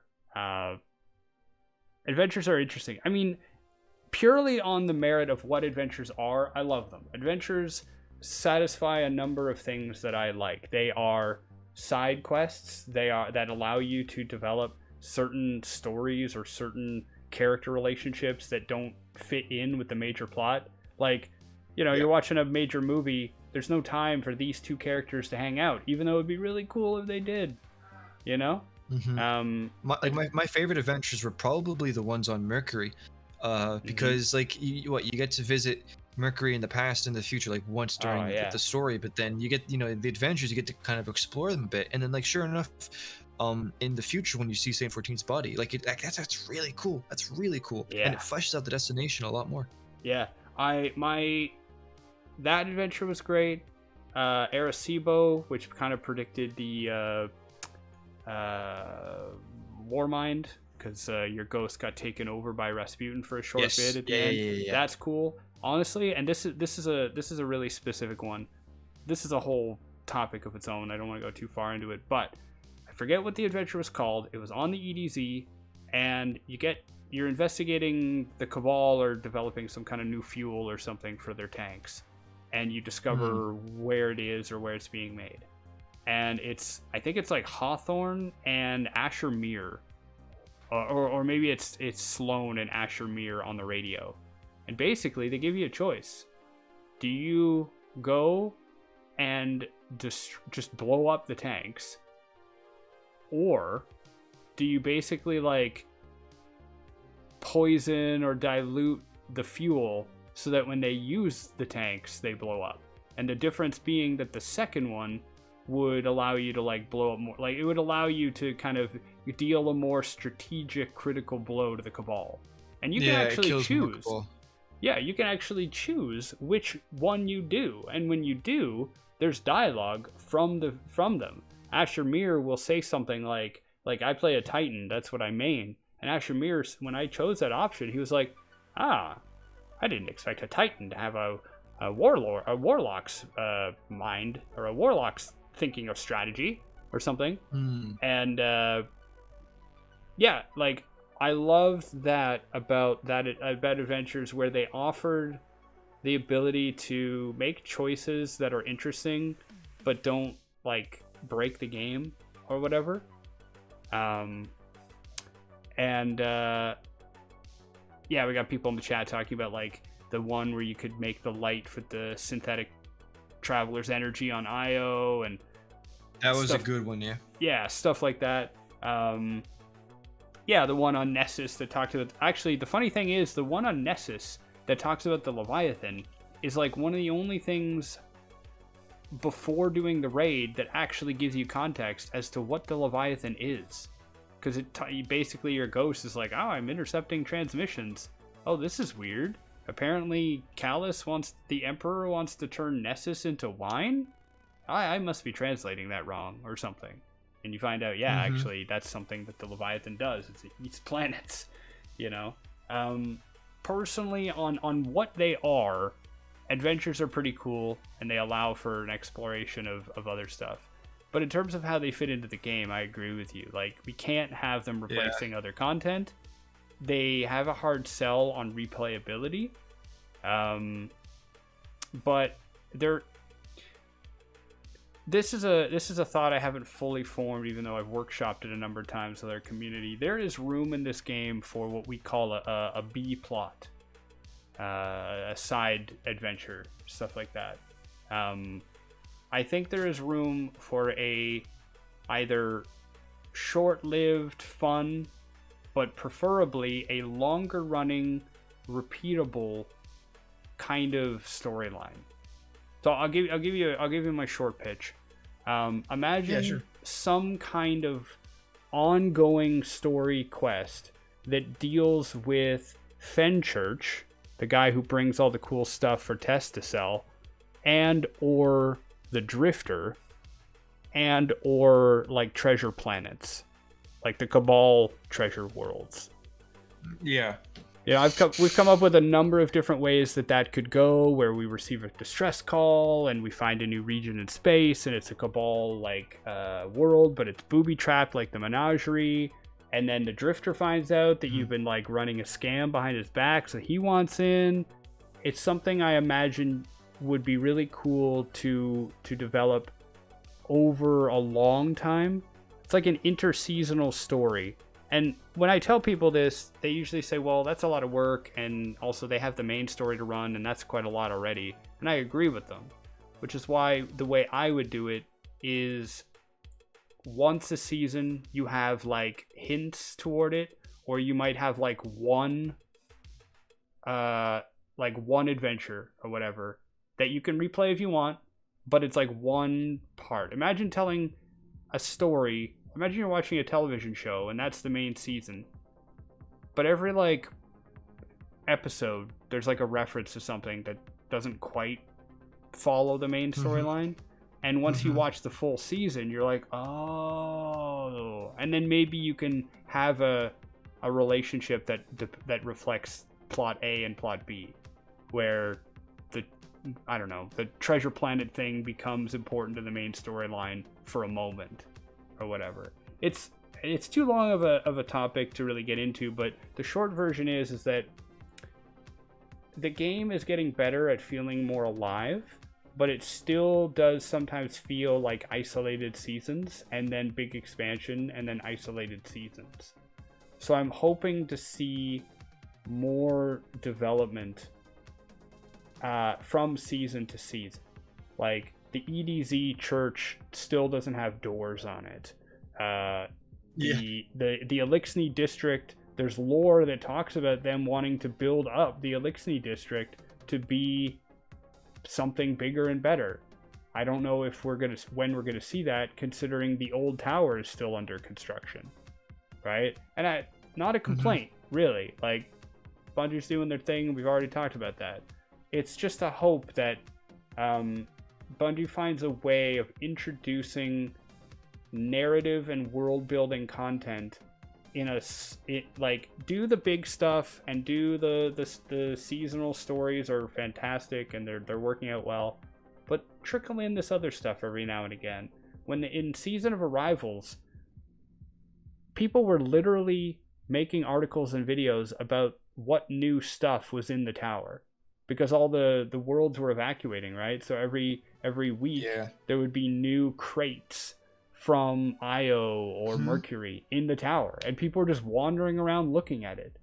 They were interested in how the world was changing, and I think that this game could handle, maybe not on a technical front, but in terms of the interest is there to observe that happening more. Anyway, that's a long aside. Yeah, that I did my best to condense. I think I understand all that. I just real quickly, I have a question for you from somebody, and they basically asked when we were talking about the winner, or did they miss it? And I said that we had talked about it earlier, but if they have any questions, let me know. So they ask, is the winnower and the entity not two different beings? The winnower being outside of the flower game, and the entity being in the flower game. I think that's a great question. So the shortest answer I could possibly give from my perspective, my opinion, is I think that is very possible. I think it is unlikely, because I think, as complicated as Destiny's lore can be, Bungie is going to try to make it a little bit easier by narrowing the players on the field. So what I mean by that is, like, yeah, you could have an entity that is different from the darkness, but if they both work for the same purpose, why have two different things? Like the winnower versus the entity. And related to that,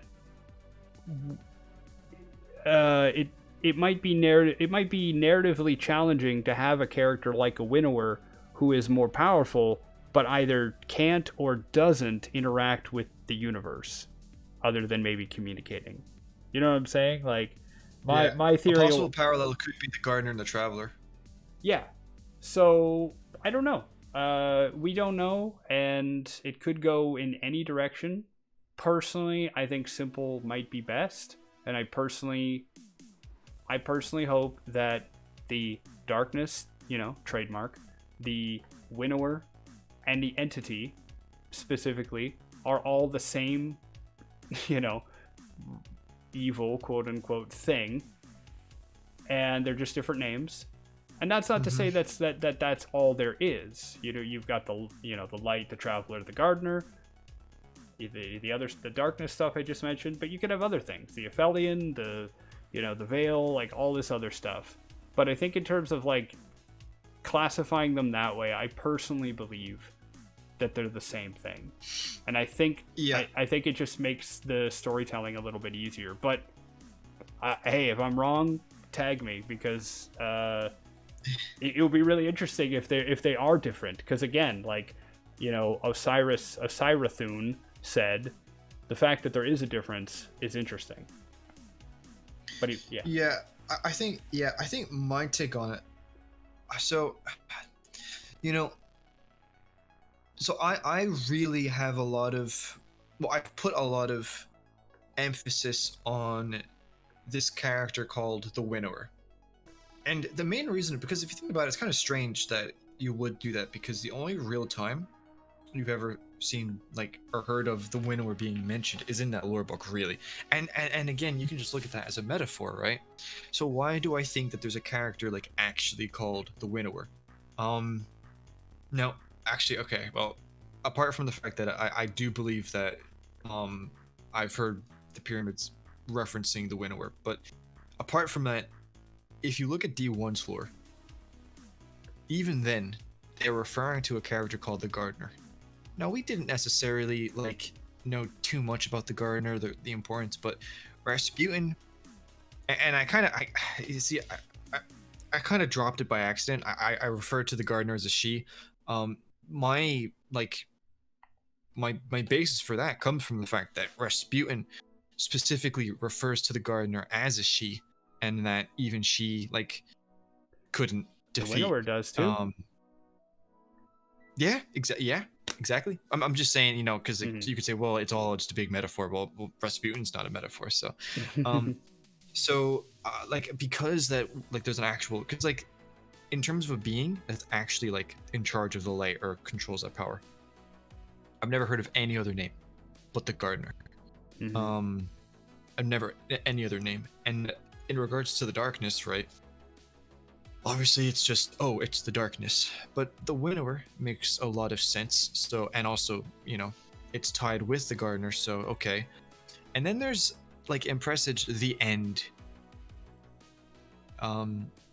you know, the Oryx refers to as the Deep, capital letter, the Voice in the Darkness, all caps, and then the Entity, capital E. And you know, it does make you kind of wonder. Now, I don't know about the whole thing about who's in the flower game and who's not in the flower game. It's a bit it's a bit confusing when you kind of dig into that. But in regards to like, are they the one character, are they multiple characters? I really do believe that in regards to the light and dark, the ultimate power is actually fairly simple in that you've got one character who is the embodiment of the light, and the other who's the embodiment of the darkness. That's just kind of how I see it. And then everyone else either serves one of the two, either directly or indirectly. And if you were to take the character, the Winnower, so just the character in the Unveiling lore book, and you separate them from the entity, then what you're doing is you're actually saying, okay, we have a character called the Winnower who's actually like partly responsible for the creation of like everything. And we have this character who we know nothing about, but that, you know, is creepy and also like the darkness. Another thing as well, sorry, is that the entity or the voice in the darkness required a host to be able to communicate with Callus. And I'll use this as an example. You can take this or you can leave it, okay? But in Presage, where the whispers, in that one area where the whispers are really dominant, there's one line that's very clear, and it says, "The Majesty assumed true flesh," and then another voice chimes in saying, "I assume to inform." And at the same time, you look at the Books of Sorrow with Oryx, and the darkness, or there's a line and it refers to the deep that is the darkness. So this deep is the actual darkness with Oryx. There's no real denying that. And that also required a host and needed an unborn ogre. So, I mean, you take the whole philosophy of how simple you want it to be, but then there's also that link. They both need a host. And at the same time, they use the same language. The deep refers to Oryx as like, you know, Oryx, kick back, relax, blah, blah, blah, blah, really chill, really informal. The Winnower in Unveiling specifically calls Oryx my man Oryx. There's only one other character that's ever referred to Oryx that way, and that is the Deep. There's no other character ever that first of all speaks like that, and second of all has the authority to refer to somebody like Oryx like that. So apart from like, what I'd like to be, or what sounds simple, because that is a big part of it, these are my kind of roots in the lore as to why I'm very confident that the Winnower and the entity are the one thing. Now, why does Bungie, though, have to go making all these different names? It's either one of two things. Either they're being complicated for the sake of it, I mean, you could say that they're being complicated for the sake of it and calling the pyramid ships the darkness and then going back on it. So either they're just again trying to, add more layers to it to make it a bigger mystery, or it's an ego thing. The winner or the darkness specifically says, "I am majestic." Or no, wait, wait, I'm getting a brain fart. Did you say that we are majestic or he is majestic?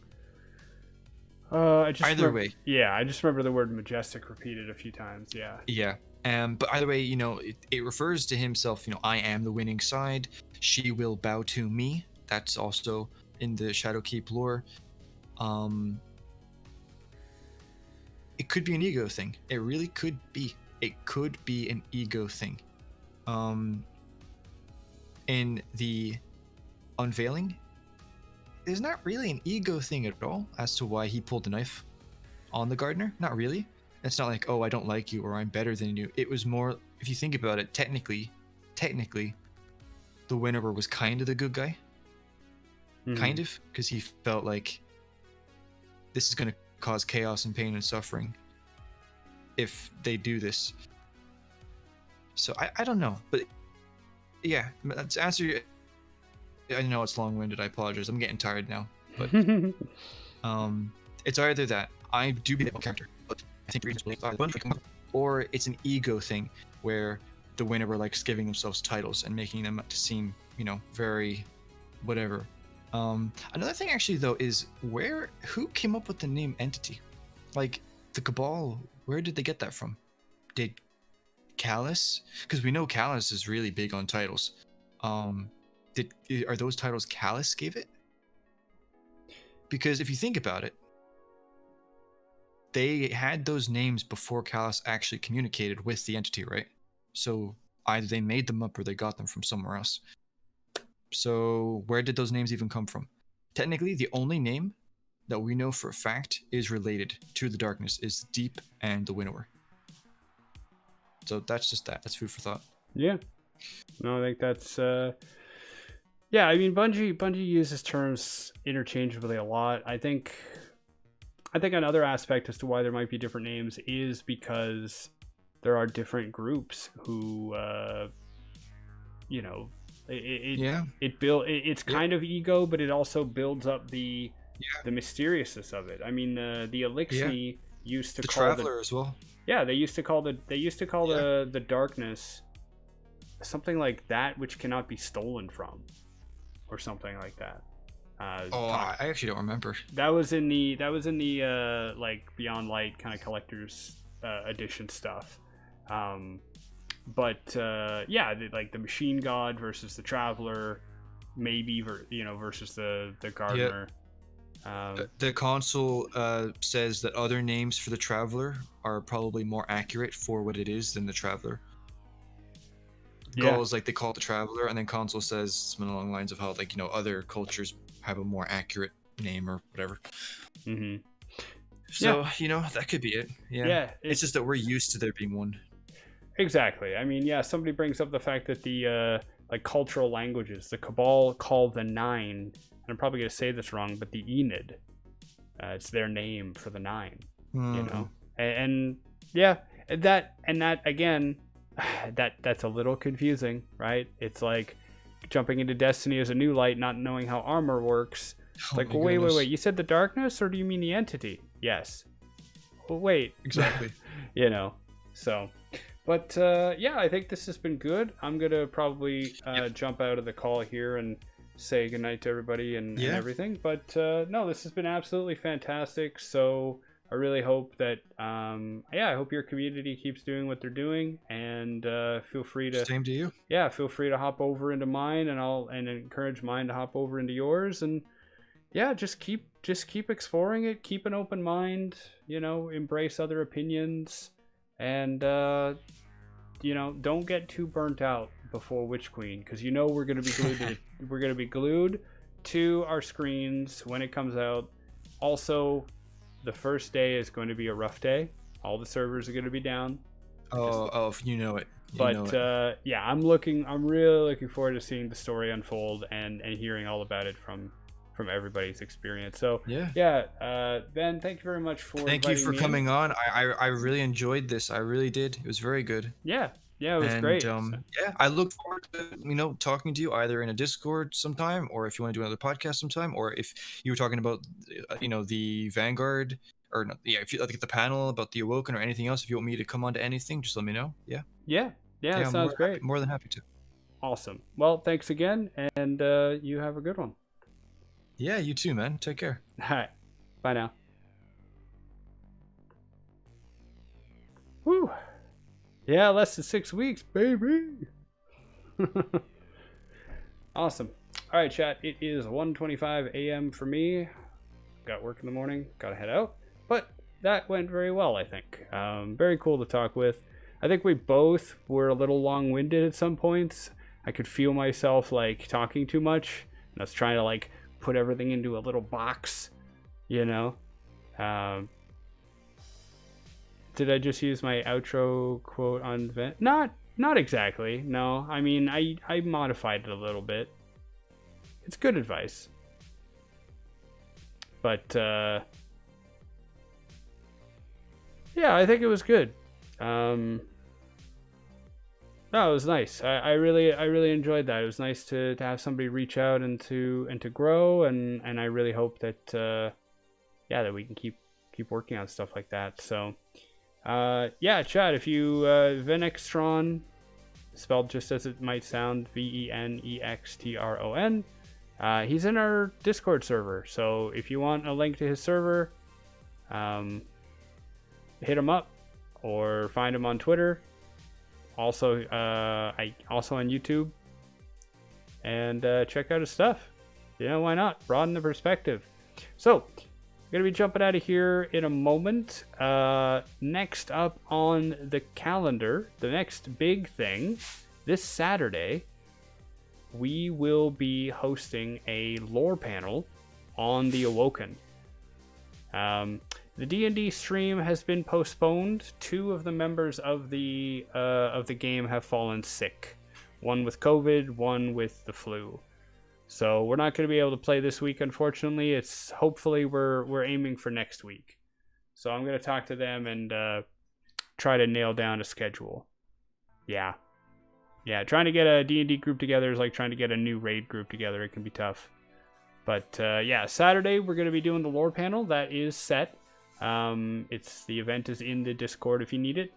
Saturday at, I think it's like 9:30 UK time. It's like 4:30 p.m. Eastern, I think. We're going to be doing a lore panel mostly on the Awoken.